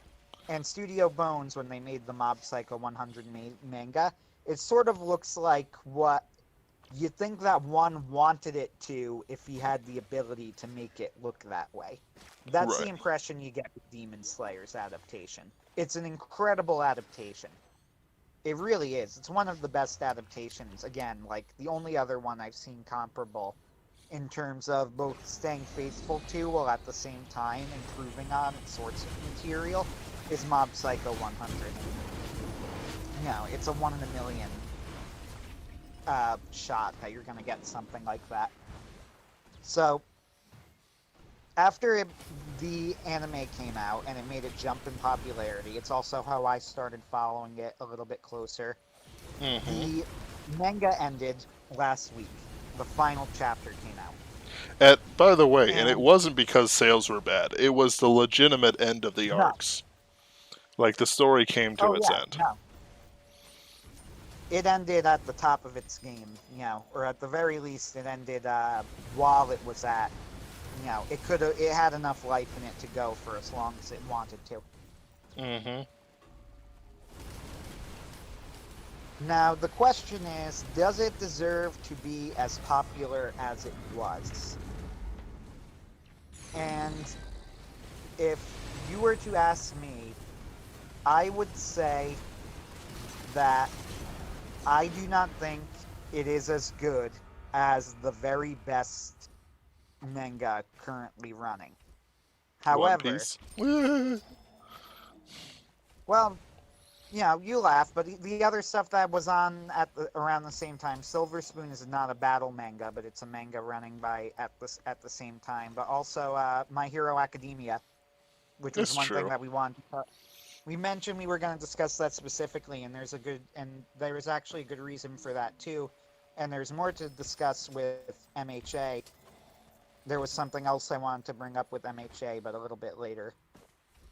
Uh, as far as Demon Slayer goes, though, do I think it deserves to be as popular as it is? I think it deserves to be popular. I think it's definitely it's earned its success. Hmm. You know, Gotauge Sensei, Croc Sensei, I think is how she calls herself is her pen name. Croc Sensei is no hack. She knows how to Hmm. write.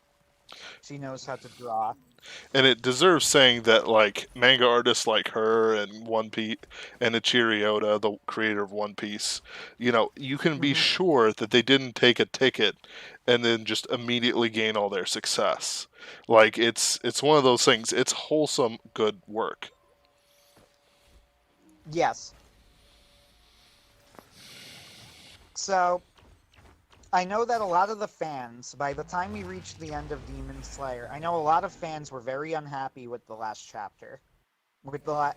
Uh, the last chapter of Demon Slayer was a fairly standard thing. really, to be honest. It was, they cut to like 100 years in the future, I guess, probably. Less than that, no, not even. Ooh, like 80 years, right? Yep.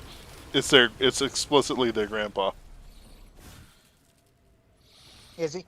Okay, yeah, so like 80 years in the future, and we see the descendants of the main characters, and presumably, possibly some of those same characters reincarnated, Mm-hmm. which is also interesting, but at the very least, they're descendants. It gave it a good And feel. yeah, I was very tickled to see that Zenitsu and Nezuko probably got married, by the way. I thought that was really funny. uh, I thought that implication was really funny that Zenitsu and Nezuko got married. But Right. anyway, hey, Zenitsu did it. He Boys, did he it. did it.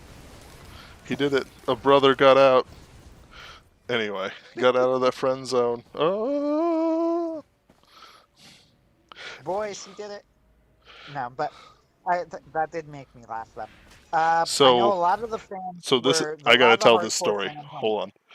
Go ahead. So, about that meme, I work at a gas station, and somebody came in complaining about how she has to pay alimony to her husband for the care of the kids, and I didn't even miss a beat, and I went, finally, a brother got one, got up on the system. She looked at me with such hatred.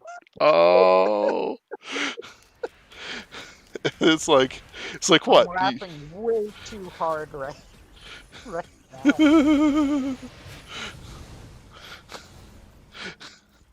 It's like it's like that's not what I she couldn't wanted do from her that at clerk. work. I would get in a lot of trouble if I did that. Probably, I would at least be putting myself in serious danger of getting into trouble if I did that. Right. It's like, to me it's like, what's she gonna do? Complain to my supervisor and then go, you know what he said? He said he approved of my, husband, ex-husband getting alimony to take care of the kids. What's wrong with that? Well, the way he said it. It's like, how did he say it? We can pull it up. And it's like they got me on video and audio just saying, finally, a brother got up on the system. Okay, well it's weird. It's certainly weird. We've got this file of all the weird things he's ever said. But what's bad about this? That's fine. Okay, Yeah, whatever. back to Kimetsu no Yaiba ending. So let's go over the beats real quick. They finally defeat the second in command of Muzan Kibutsuji. He's a swordsman and he does some crazy stuff, and he's like, I never could surpass in the end. I know nothing.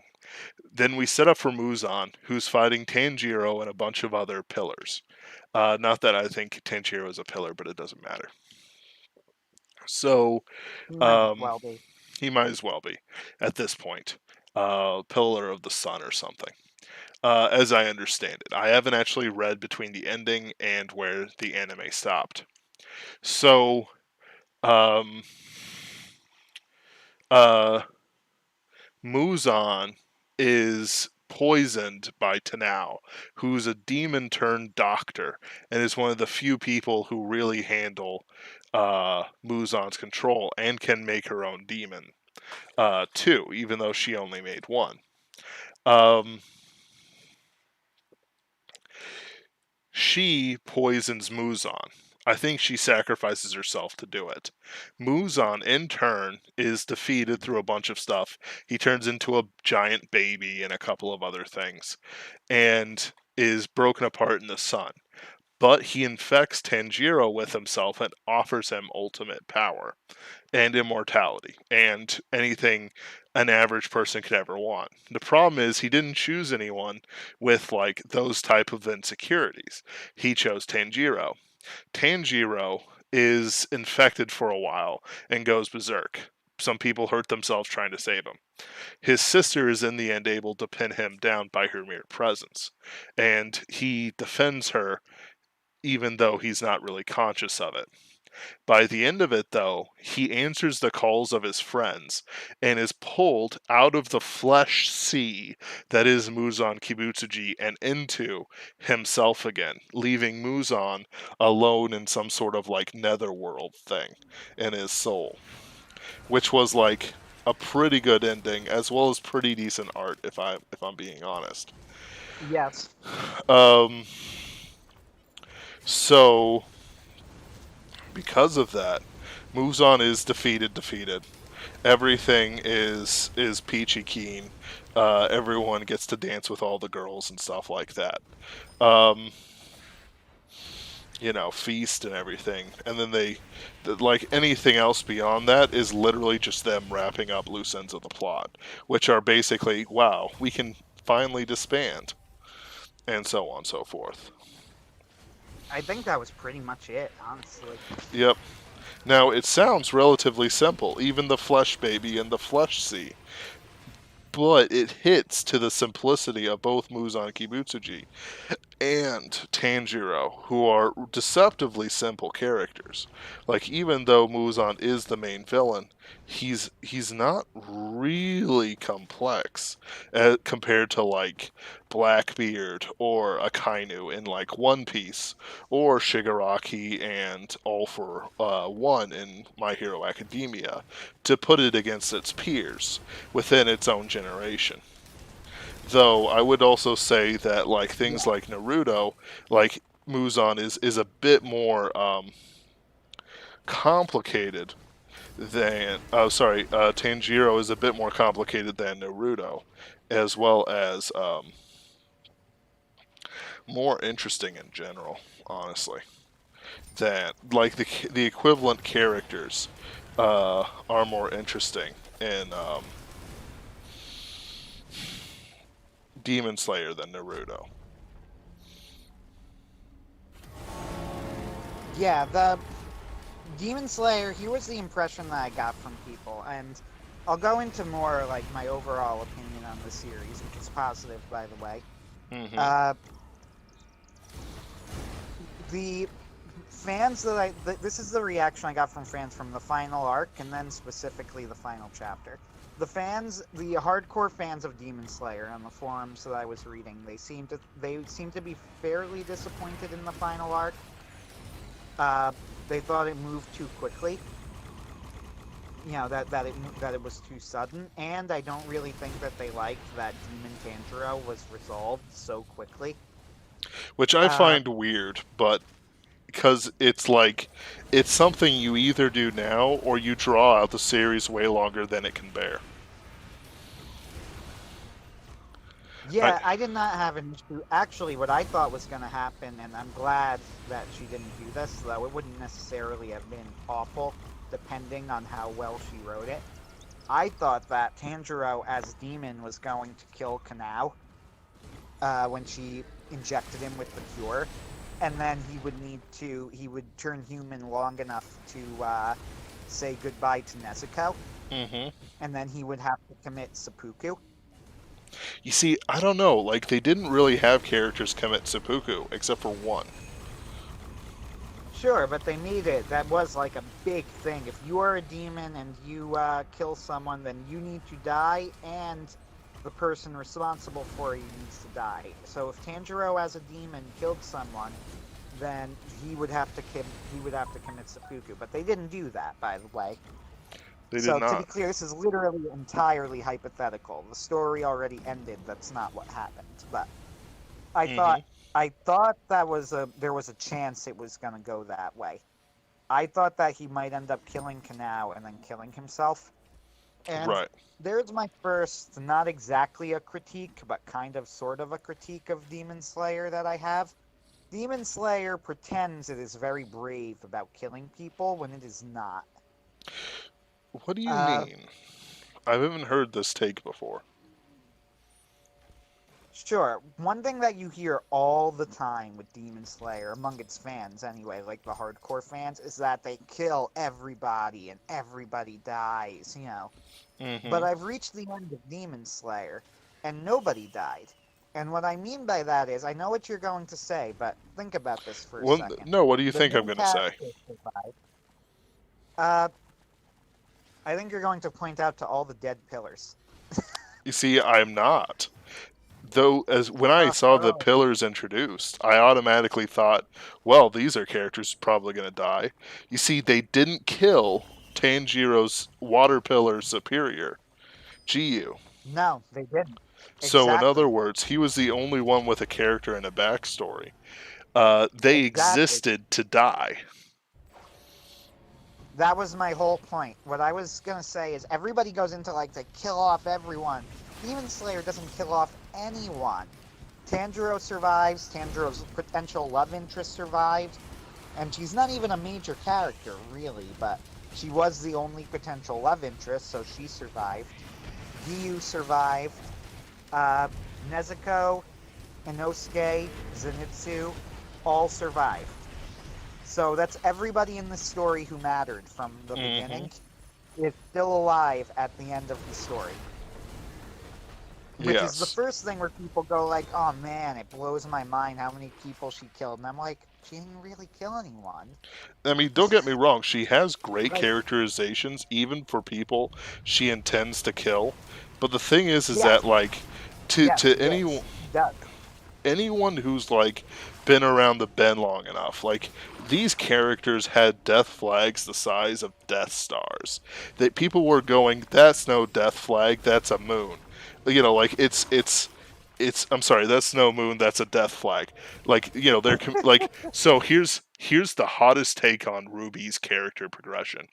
And here's Kipira, the character that has so many death flags. She's basically communicating in semaphore.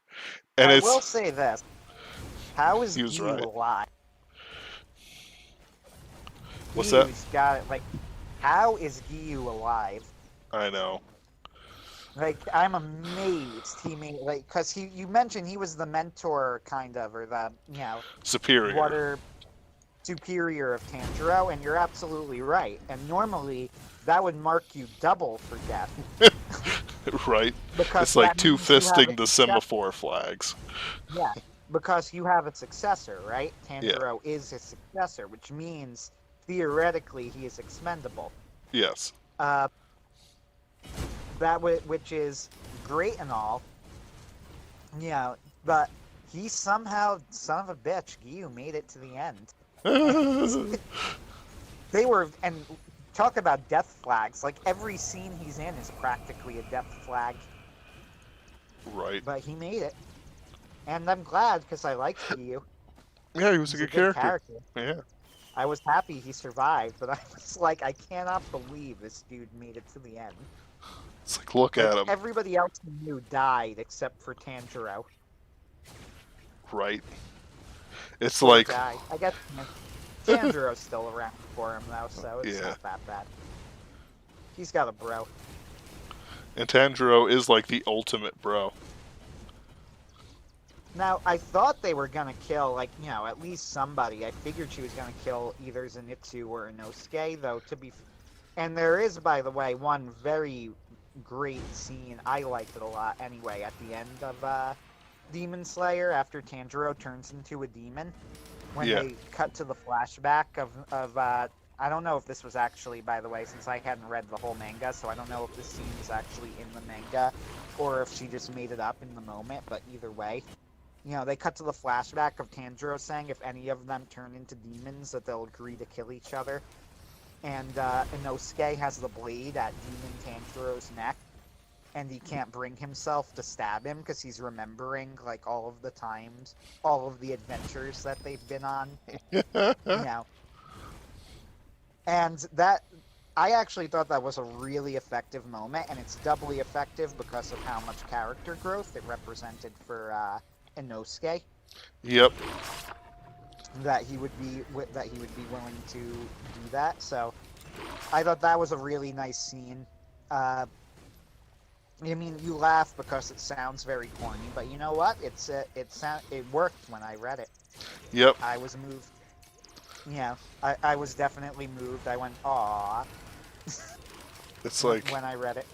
It didn't affect me as much, but I'm hard-hearted. It wasn't like I wasn't in tears, but on the other hand, I will say this: when that scene is animated, I can imagine them, if they do it right, making it something really special. If they, if they get the soundtrack and the timing and all of that stuff perfect, with a scene like that, that could end up being a really special scene.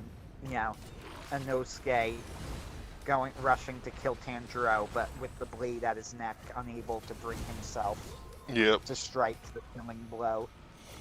Because he has this whole legacy with him that he remembers. It could be if the anime executes it well, that could be an extremely moving scene. But I thought it worked very well as is. I can understand why people thought it was rushed generally, the final fight. The thing is, though, here is the other point where, once again, this is me being critical, but it's only being critical comparative to people who think Demon Slayer is a masterpiece, which I don't think. People who thought that the final arc was rushed and whatever. The thing is, though, that Demon Slayer was never a very deep series. What it really had that it did very well was it moved at a blistering pace. Which is a compliment, once again. Like, this is an I don't know, I'm trying to think of the right word. It's a straightforward compliment. There's there's nothing backhanded about it. There's nothing backhanded about that. It moved at a blistering pace, and this is a very good thing.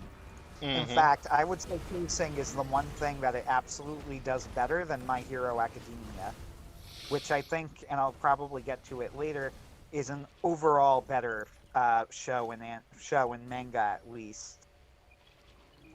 My Hero Academia, which I think is an overall better story. I would say that the fast pacing of Kimetsu no Yaiba is the one thing that it absolutely does better than My Hero Academia. Straight up, if you were to ask me to compare and say which story is better paced, I would say Demon Slayer. I gotcha. But because of that, yeah, the thing is that because of that, you can't keep making the story drag when it doesn't have to.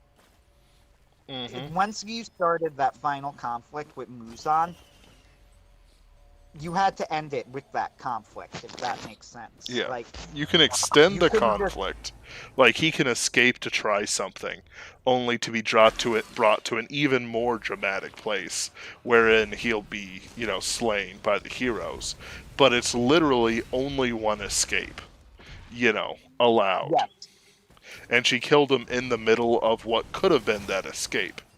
But even then, like, it suits it better for having all the heroes there to, kill Muzan, more than having Tanjiro alone kill Muzan. Even though Tanjiro was a major part of it. Right. That's why, to be fair here, this is both a defense of Demon Slayer and a bit of a criticism. I think that the people who were expecting more out of that final conflict, I think that if there were more to that final conflict, it would have gone against one of probably the biggest appeal of Demon Slayer, which is the fact that it moves at is that so exciting in the way that it moves, and everything that happens is so interesting and exciting that if you had, and I know that I'm repeating myself the way that I'm saying this because I'm having a hard time putting it into words, specifically what I mean, which is unfortunate, but I mean, I'm understanding you pretty well. Yeah, if it had gone any longer than it had, I think that would have been a mistake. How about that? I could see why you would have said, oh man, that's it? That's the whole final conflict? But my response to that would be, if you kept it going, that doesn't necessarily mean there would be no good content there. It doesn't even necessarily mean that in a certain type of story it wouldn't be better to keep it going for longer. But in the story of Demon Slayer, as constructed to this point, once we've started this fight, you have to finish it. Yep. And they did, and I had no issue with it. I had no issue with it, and I know that a lot of the fans, the other thing that they were really pissed about was the final chapter. I think they really wanted Why? to see more. They wanted to see more from the original characters. But that's it. They They lived their didn't. lives and died. I think they wanted to know, like for example, you can infer that Zenitsu and Nezuko got together. I think they wanted to see something like that, or see, Tanjiro get married to Kanao and whatever.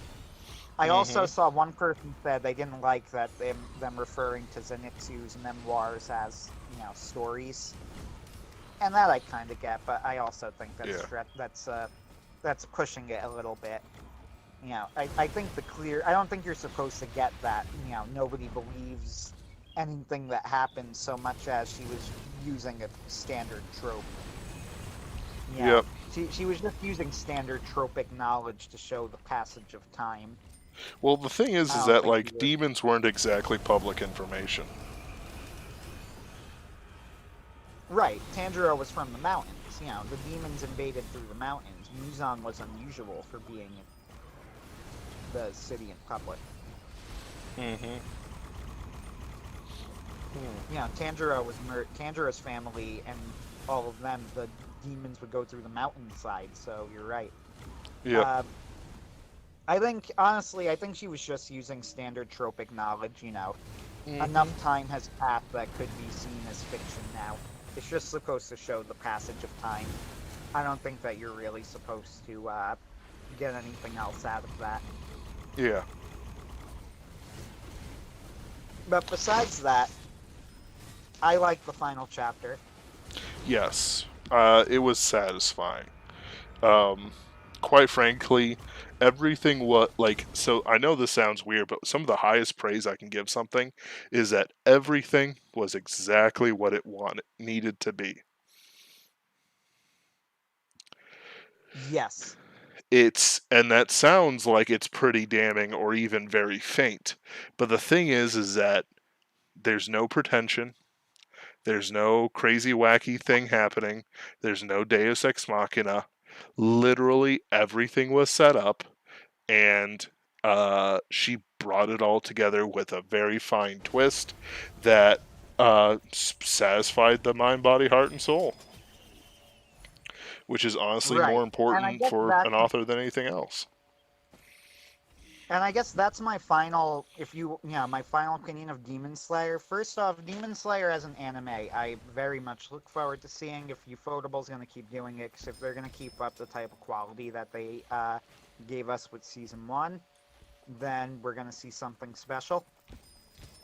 But even outside of that, my final review of Demon Slayer, I guess, is, somebody were to ask me, what did you think of it? It was pretty good, Hmm. Not right? And you go, disappointing. so yeah. You go, do you recommend it? Yes, I recommend it. It's pretty good. I recommend it. Do I think it's great? Define great. Yeah. Do I think it's doing anything particularly great? I don't think that there is any particular aspect of Demon Slayer that I would call absolutely outstanding, except maybe the pacing. Yep. Pacing is difficult. Demon Slayer mastered it. And if anything, I would say that's probably the number one biggest reason for its success. Which I know sounds counter.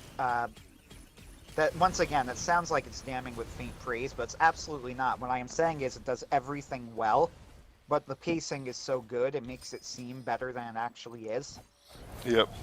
Like the thing is, Which as is a authors, compliment. Like it's a legitimate compliment. right?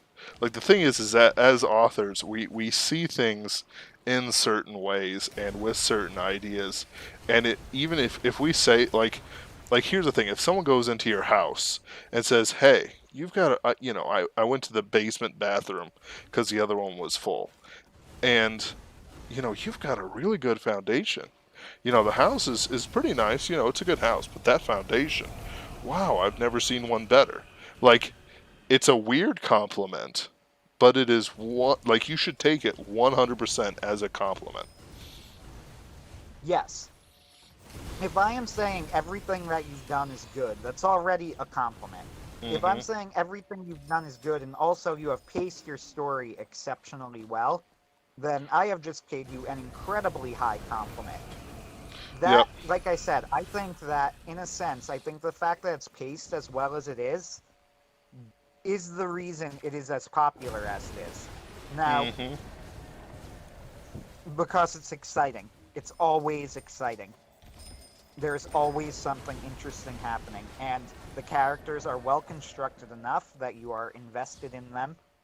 The story is interesting enough that you want to know what happens next, Mm-hmm. and everything that happens in it is always interesting.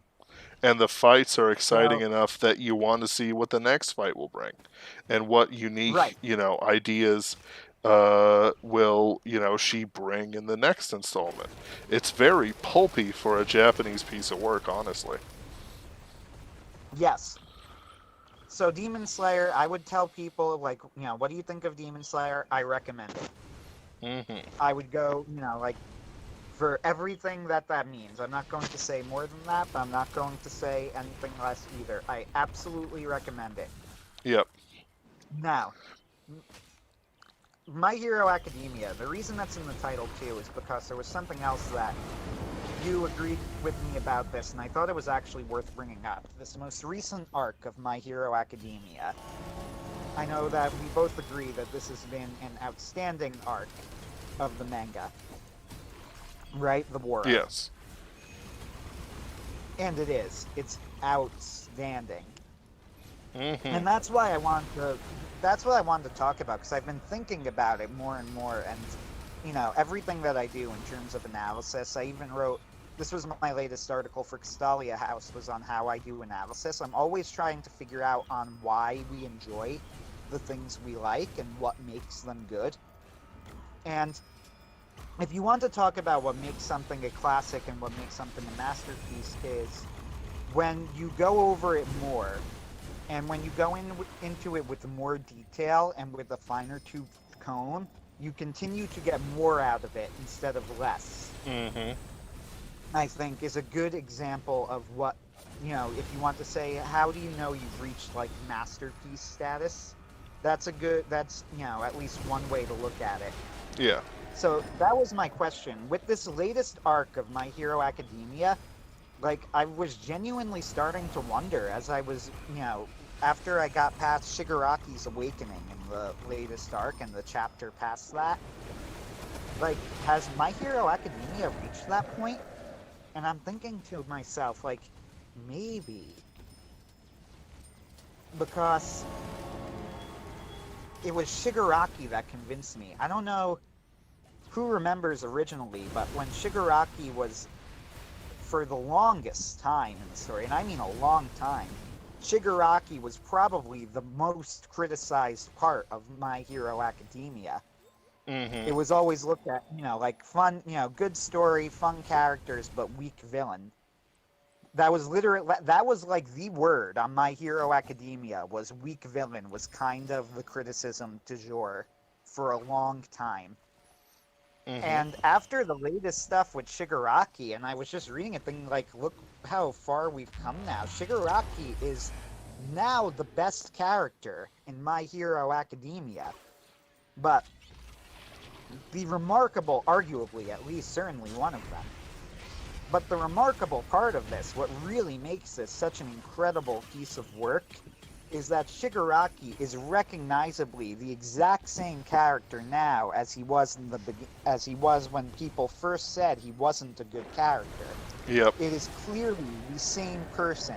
The developmental path that he followed from then to here is very clear. It can be followed very explicitly. You Mm-hmm. can mark out each step of the journey from the character as he was in his first appearance to the character now, and how he got this way. And the fact that this is the same person that people were saying was the weakest part of the story, I'm like, maybe it is one of the great. Yeah, like maybe we've reached that point, kind of. Well, I still remember people talking about how weak Deku was as a character. People like the idea of Deku, but most of the normies, not the writers saw, the potential in him that kind of everyone with taste saw.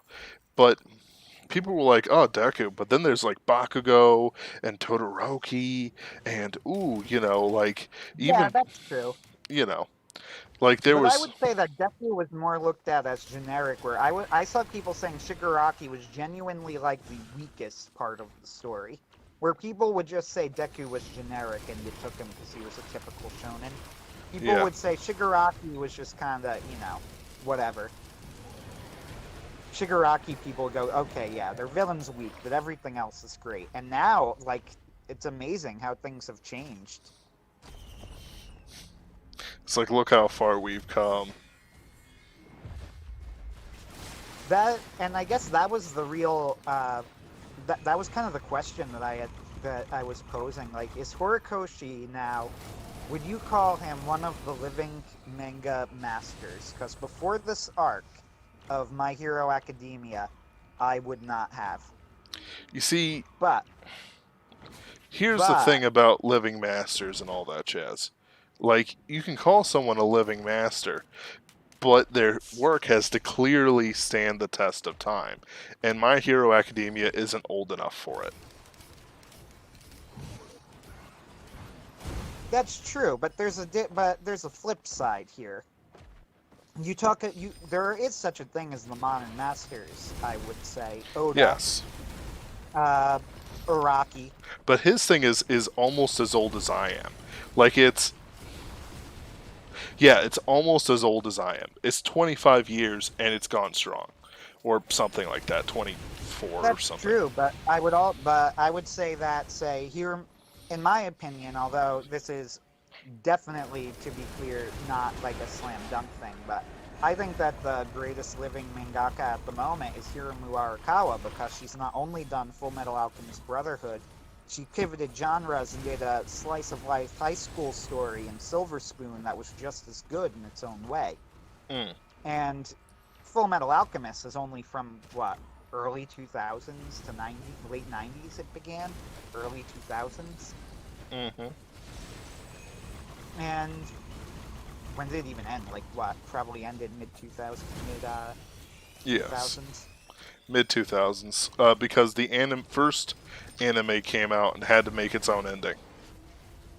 Right. It came out in 2003 and it made up its own ending. Though I don't know exactly when it split off, but It doesn't 2009 matter. is when Brotherhood came out, and it was Full Metal Alchemist had to have been over by then. Mm-hmm. I think it was early 2000, not late 90s. I think it was post 90s. Full Metal Alchemist. But even that, like, I consider Hiromu Arakawa probably the greatest living mangaka. Not necessarily because she has the best story. People will swear by Tagashi and Hunter x Hunter. Mm-hmm. Which is fair, I guess. Even though I think that there's a lot of stuff going on there, but Yu Yu Hakusho and Hunter x Hunter will certainly, I would place Tagashi on the list of masters, but Hiromu Arakawa managed to pivot genres in a way that I've seen very, very few other creators do. Well, more As like only the spectacularly good successfully. creators do. Like the truly great. Yes, exactly. She managed to pivot genres in such a completely radical direction, like from shonen battle adventure to high school slice of life, Mm-hmm. and in its own With way, it food was porn. just as good. Yeah, I love Silver Spoon. Like I legitimately, it is one of my favorite shows. It's one of two shows along with Maki where when I realized there would be no more seasons, I picked up the manga. Like, for that reason. I did pick it up with Demon Slayer and MHA and whatever, but I did it after a while just because, yeah, I was waiting and bored. I mean, like, after I finished Silver Spoon, I realized there was no more anime. I said I gotta get the manga. Behold. So You wept I because have, there was no more anime to conquer.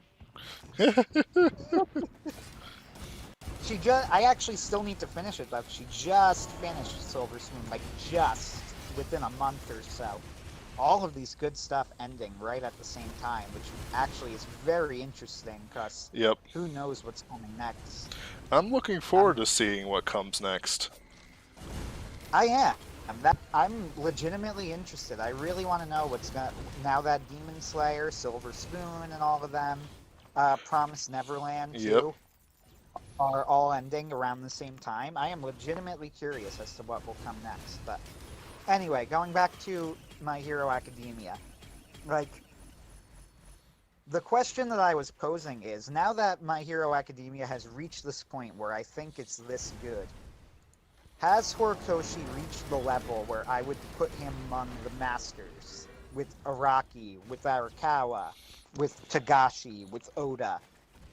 I was about to say, you better Um, mention Oda. yeah.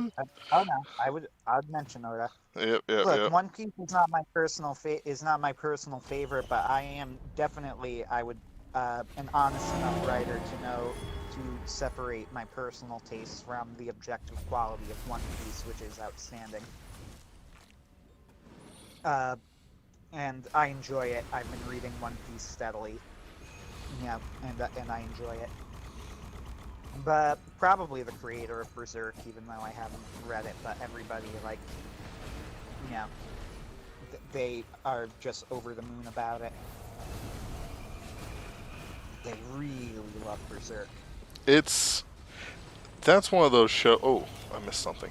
That's one of those shows where, well, not shows, but manga. That's like, if the creator like stopped doing Love Live stuff and actually like made the manga and finished it, rather than making like, well, like there's this joke where it's like most manga fans, oh man, like we're skipping this week, that's so unfair, and then like Berserk fans, oh yeah, we're getting 2 chapters this year, it's a good Yeah, 2020. and that's probably still more than Tagashi at this point. He releases like a volume or two every 2 to 3 years whenever his money run dry. That's what I'm Hey, guessing. hey. Hunter x Hunter is not canceled, guys. It's not canceled. It's not. It is still running. It's just on hiatus Forever. forever. I remember, like, a year ago, it actually came out for, like, 2 chapters, and then has been under hiatus again for, like, a year and a half since. Well, it's like With no word. honestly, it should have ended a long time ago. Like, I know that they didn't like finish up Hisoka's story arc or various other story arcs, Kurapika. Kurapika's story arc, but like the Dark Continent story arc is like, it almost feels like he doesn't want to finish it. Like, it's like he wrote himself into a corner and he's like, ugh, ugh. Yeah. Look, Hunter x Hunter is a show and a manga for that matter, I guess, though I know it from the show, that I have respect for more than I like specifically. Uh, Something about Tagashi, I don't know. I really liked Yu Yu Hakusho, uh, and I enjoyed Hunter x Hunter, but people are just over the moon about Hunter x Hunter, much like you mentioned with Berserk, but Right. if anything, even more so with Hunter x Hunter. Like I mentioned Alexander as my favorite critic. Hunter x Hunter, he probably has like 20-something videos on Hunter x Hunter, and I'm not exaggerating. With millions of views too, it pays him to do like a Yeah, Hunter x it Hunter. pays him, but it pays him, and they're all high-quality videos, by the way. They're all very high-quality videos. Mm-hmm.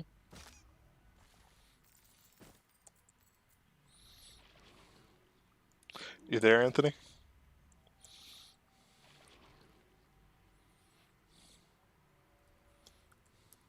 Of all of the many things that it attempts and executes well. Your voice went out for a second. Can you hear me good? Can you hear me right now? Yes. Okay, good. yeah, I respect Hunter x Hunter for all of the things that it executes well. Uh, one of the things, and I really respect the Chimera Ant arc. Like, Chimera Ant was one of those things I went into it kind of skeptical because it took so long to get going. But once it got to the climax and it ended and I was done with it, it was almost begrudging.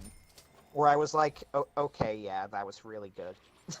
That it was like I was done with it and I was sitting there and I was like, okay, fine, yes, that was actually fantastic and one of the best things I've ever seen. You were right. You were right. I want to call it overrated, but I can't. It was that good. I'm gonna record that strip and then replay it every time you disagree with me. I'm talking about Chimera Anarch specifically. I know.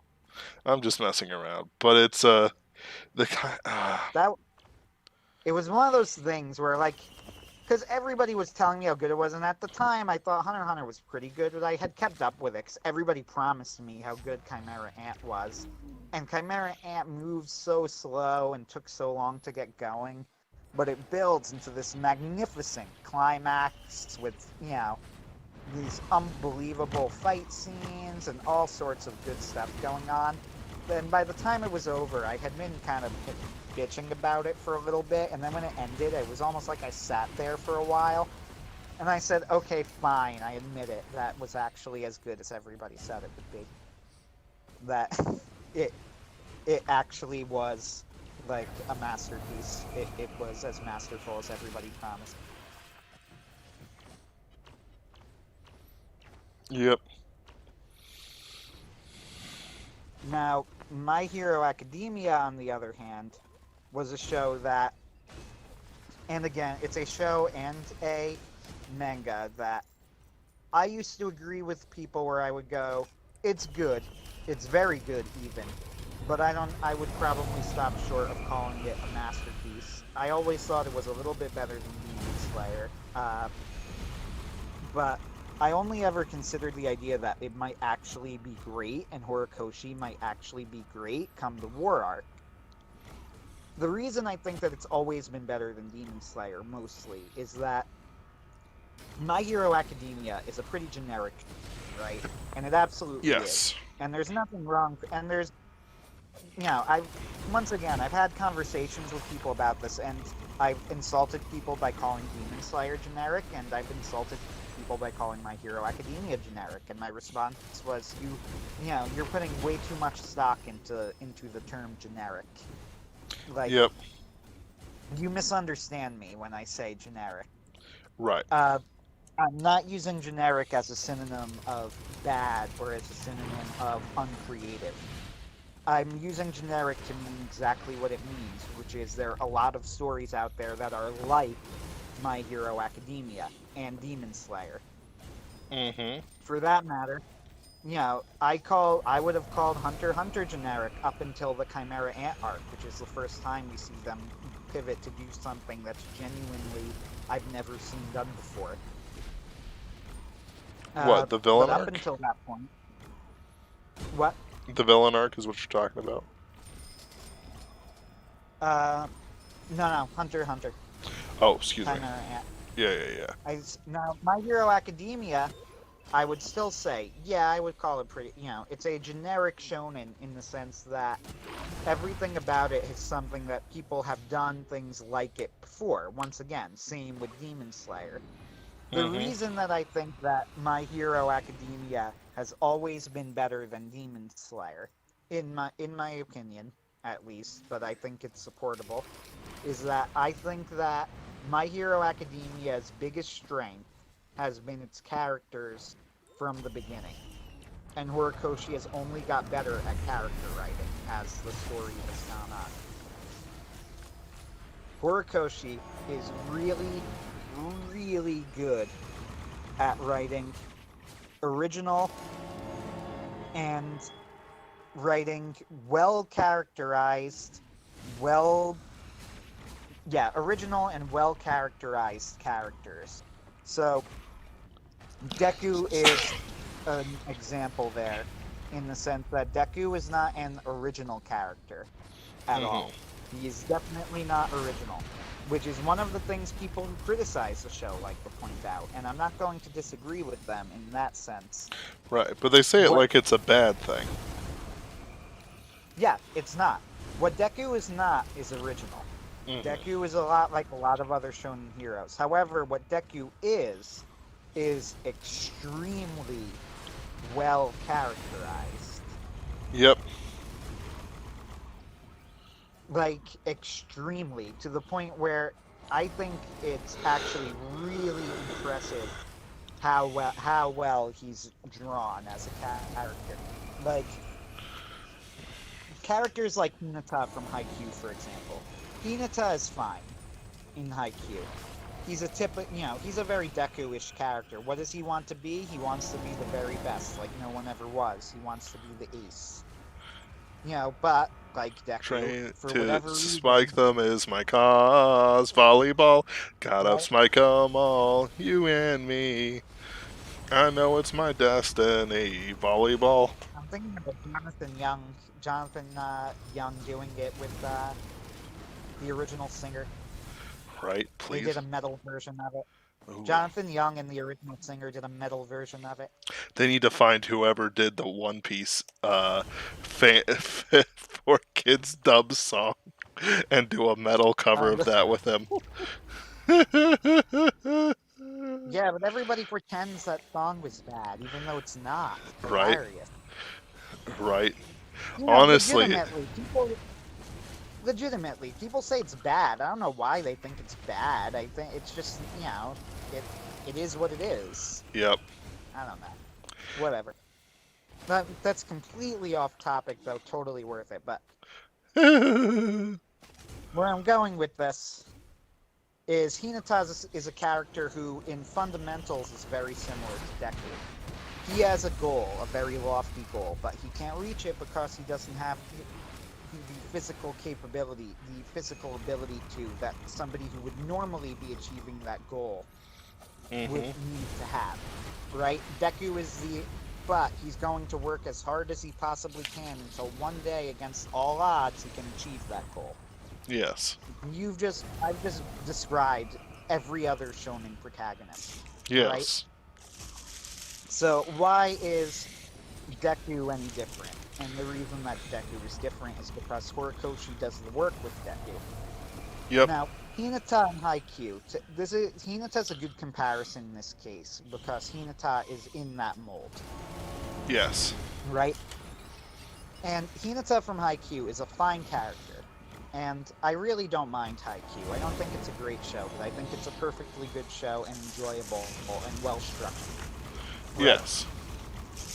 And Hinata as a character fits the Deku mold very well. But what do we know about Hinata from his past? Well, why does he want to be a volleyball player? Because he saw a short guy be really good at volleyball on TV. This is it. This is, like, once again, I'm not insulting the show. Right. I'm just trying to describe it. I'm not even saying it in an intentionally insulting way. I'm just describing it as quickly as I can. Problem is that it just sounds that way when you talk about it adroitly. It sounds silly. There's nothing wrong with this. There's nothing wrong with this characterization, but that is what happened. He saw somebody years ago on TV who was really short be really good at volleyball, and it made him want to be good at it. Yes. That's the story. He's a manlet, and he dreams of not being a manlet. Right, and he worked really hard on it. So, what's going on with Deku, though? That's where things get more interesting. Is that Deku is also a manlet, but only when it comes to superheroes. Well, what makes Deku interesting is that there's a lot of layers going into why he is the way he is. It's all wrapped up together. For example, Deku's whole selfless, all I want to do is save people thing. It's a messiah complex, right? Yes. It's 100% a messiah complex, but it's a deeply unhealthy version of one. Not because so much it's not that Deku, I don't think anyway, believes he's so much better than anybody else, which is what people like Bakugo think. Because Bakugo's a jerk. And he sees Deku going out there trying to save everybody, and he says, "You think you're better than me?" I don't think that's it so much. In fact, I think it's actually the opposite. I think that Deku really doesn't care about himself at all. Since he was a child, he looked up to people who had the power to do the things that he couldn't do. But then he was abused by those people, Bakugo specifically. Yes. Bakugo hideously, brutally abused Deku, Yes. told him to kill him, right? Yes. And Deku had no father figure at home to tell him how to respond to it in a healthy way. Right. Though, He, to be he was fair, like, in that world, fighting, like, in our world, you should always fight your bullies. Like, if you can't do it, physically, at least don't give them the satisfaction of giving up verbally. Um, right. even if they're punching your face and tell them to go screw themselves, except in ruder terms. Um, like it's one of those things. But the thing is that, like, unless the bully's an absolute psycho murderer, in which case you have a different problem than just being bullied. Okay, um, you know, if the jock bullies you, punching him in the face is a legitimate thing because you're telling him to step off and he'll move on. Even if he doesn't move on, he's gonna know your limits better, and it's going to be still an unhealthy relationship, but it's going to be better. But when you have a psycho like Bakugo who has explosion powers that could kill people at his shit at his excuse me at his merest whim, you know, it's different. It's completely totally different. Like it's oh good. I was trying to end the game I was playing. Because I've gotten to the point where, like, I could just stand the character still and he'll kill everything. That's hilarious. Um, which also means that we're at the end of our talk. But like when you have an absolute psycho who can kill you with a wave of his hands, like, it's not the same as dealing with the bully who used to push you around. Like, even if he Right. he could, like it wouldn't help as nearly as much as, like, people might think it would. Like, punching Bakugo in the face is an affront to Bakugo. Bakugo has to answer in kind, and he's not exactly one of those guys who's honor bound to do anything for you.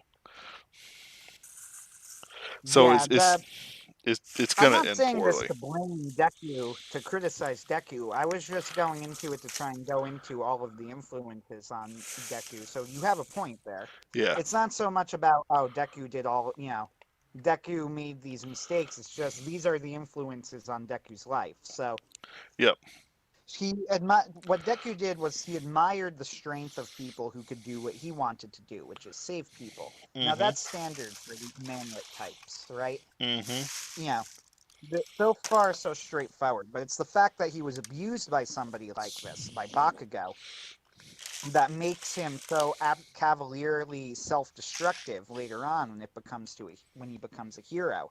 Yep. In fact, one of the really impressive things about this, one of the things I think that My Hero Academia doesn't get enough credit for, is that it actually portrays this sort of cavalier self-destructiveness as a negative thing. The positive thing is Deku's desire to save everybody. This is a good thing. Yes. This is something that is admirable. The negative thing, the one that he needs to overcome, the one that they're very explicit that he needs to overcome, is that he can't just stop caring about the effects it will have on him. But of course, Deku has been told his entire life he's good for nothing. He's good for, Mhm. that he's dumb, that he's worthless. So why does he really care what happens to him as long as somebody else is being saved? That's where the influence of somebody like Bakugo is important. He sees, even though he doesn't like it, he admits himself, Bakugo is his image of what it means to be a victor. When he imagines somebody winning in a fight against a villain, the image that he has is of Bakugo. We see Mhm. this all kind of come to a head in the muscular fight. Deku is willing to die with no hesitation in the muscular fight. In fact, he completely gives up and just assumes he's gonna die. He tells Koda to run, and then his last thoughts are of how much he's disappointed All Might. And then Koda shows up again and hits him with water, and Muscular threatens to kill Koda, and Deku yells, "As if I'd let you kill him, or as if I'd let you hurt him." And that's when he throws Muscular away.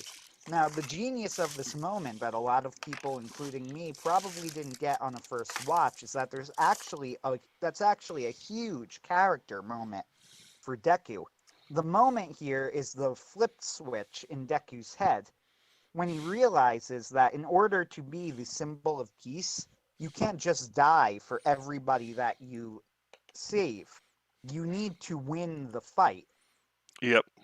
Deku needs to learn that it's not enough for you to be willing to sacrifice yourself for somebody else. It's not enough to be willing to put yourself on the line. You need to be able to step out there and say, not only am I going to save all of you, I am going to win, and I am going to do it in a way that keeps me and you all safe. That is that piece of the puzzle that Bakugo does have that Deku does not. And the genius of this is how it's connected with Bakugo. Bakugo is the reason that he has this cocksure attitude of, I'm trying to think of how to put it. That Deku has this attitude where he just doesn't care what happens to himself, but it's also the flaw that he needs to overcome and the flaw that Bakugo teaches him how to overcome when he studies him about it. These are just the layers of character in Deku, and there are much more interesting characters out there. Now, what made me wonder if Horikoshi was truly one of the great writers was watching Shigaraki and me thinking to myself, I'm not sure if I could think of anybody ever writing a character the way that Horikoshi wrote Shigaraki. Like a character who wants to go out and destroy the world and take over and be the big bad evil villain who's entirely unsympathetic in the sense that, you are completely rooting against him and nobody is on his side and there's no case to make for him. But you follow him from a straight line all the way through that path. We see each and every step of the way what influences him. How did he get that way? Why does he think like this? Why? What is How he did he become rejecting on his path to being a villain? And it's more than exactly just rejecting goodness. He's rejecting his legacy. He's rejecting his father's legacy, which was abusive and he never wanted it. He's rejecting his echo. He's rejecting his echo, Anthony. this better? Yeah. He's rejecting his mother, who was the all for one for all before All Might. It's he's not just being this guy who's the villain cutting a caper, twirling his mustache. Honestly, Gentle cuts into that more, and he was viewed as ineffectual. But then it's Shigaraki destroying everything in his path. Honestly, just brings the next level to My Hero Academia. Just because it's not only is the hero good, so is the villain as well developed, as given most of a character arc. Even the One Piece villains don't have character arcs like this, and each one is a complete individual, distinct from everyone else, down to the slightest design and verbal tick. Everyone has a laugh in One Piece, and he doesn't repeat. That's how good it is. But even then, you don't follow a villain long enough to really see that arc. Buggy the Clown is the closest thing, and he never actually changes his character through it. He's still the cowardly Buggy the Clown, who was on Goldie Roger's ship as a cabin boy, who was best friends with Shanks, who, made the world government crap themselves as soon as they realized that Buggy the Clown was leading an army of prisoners who he kept trying to use as bait to get out of Impel Down prison. The incompetent, stupid Buggy. Like it's like he doesn't change character, merely station. Like, and even then, like, he probably has as many chapters devoted to him as Shigaraki does. Like, that's like how much of a presence he is. In the 200 something, in the almost 1,000 chapters of One Piece, Yeah. almost. But it's like, Whoa. you know, it's it's really an achievement. Sadly, though, we're running out Yeah. of time. You got any final Unfortunately. words for us? Uh, as far as that goes, I guess what I'll say is for people who are fans of manga and anime, this goes back to what my article on analysis was all about anyway. I encourage any of you who, when you're reading your favorite stuff, to try and think about these sorts of distinctions because it's very important for people to understand, properly the things that the media that we're imbibing. Mm-hmm. Ben just had a semi-humorous thing with this on Facebook about a woman who you know, watched some sort of trashy romance thing about somebody who had an affair and affected her. Yep. Same thing here. This is really like seriously. This is not a joke or me being or me memeing right now. Yep. Like when you enjoy something, try and figure out why. That Yep. goes back to the heart of with My Hero Academia and Demon Slayer when I say My Hero Academia is similar to other stuff of its kind, yes, but it's different in several very subtle but very important ways that we should be acknowledging. So there's my parting thought for the day. And I absolutely agree. With it, no arguments here. I think with all these new manga that's going to be coming out soon, because the writer of excuse me, the writer of Promise Neverland and Demon Slayer, they're all going to get jobs after this. They're And gonna. Hiro Arakawa. Yep. And it's like, what they're going to produce is almost certainly going to be worth watching and certainly watching out for. Have a good night, everyone.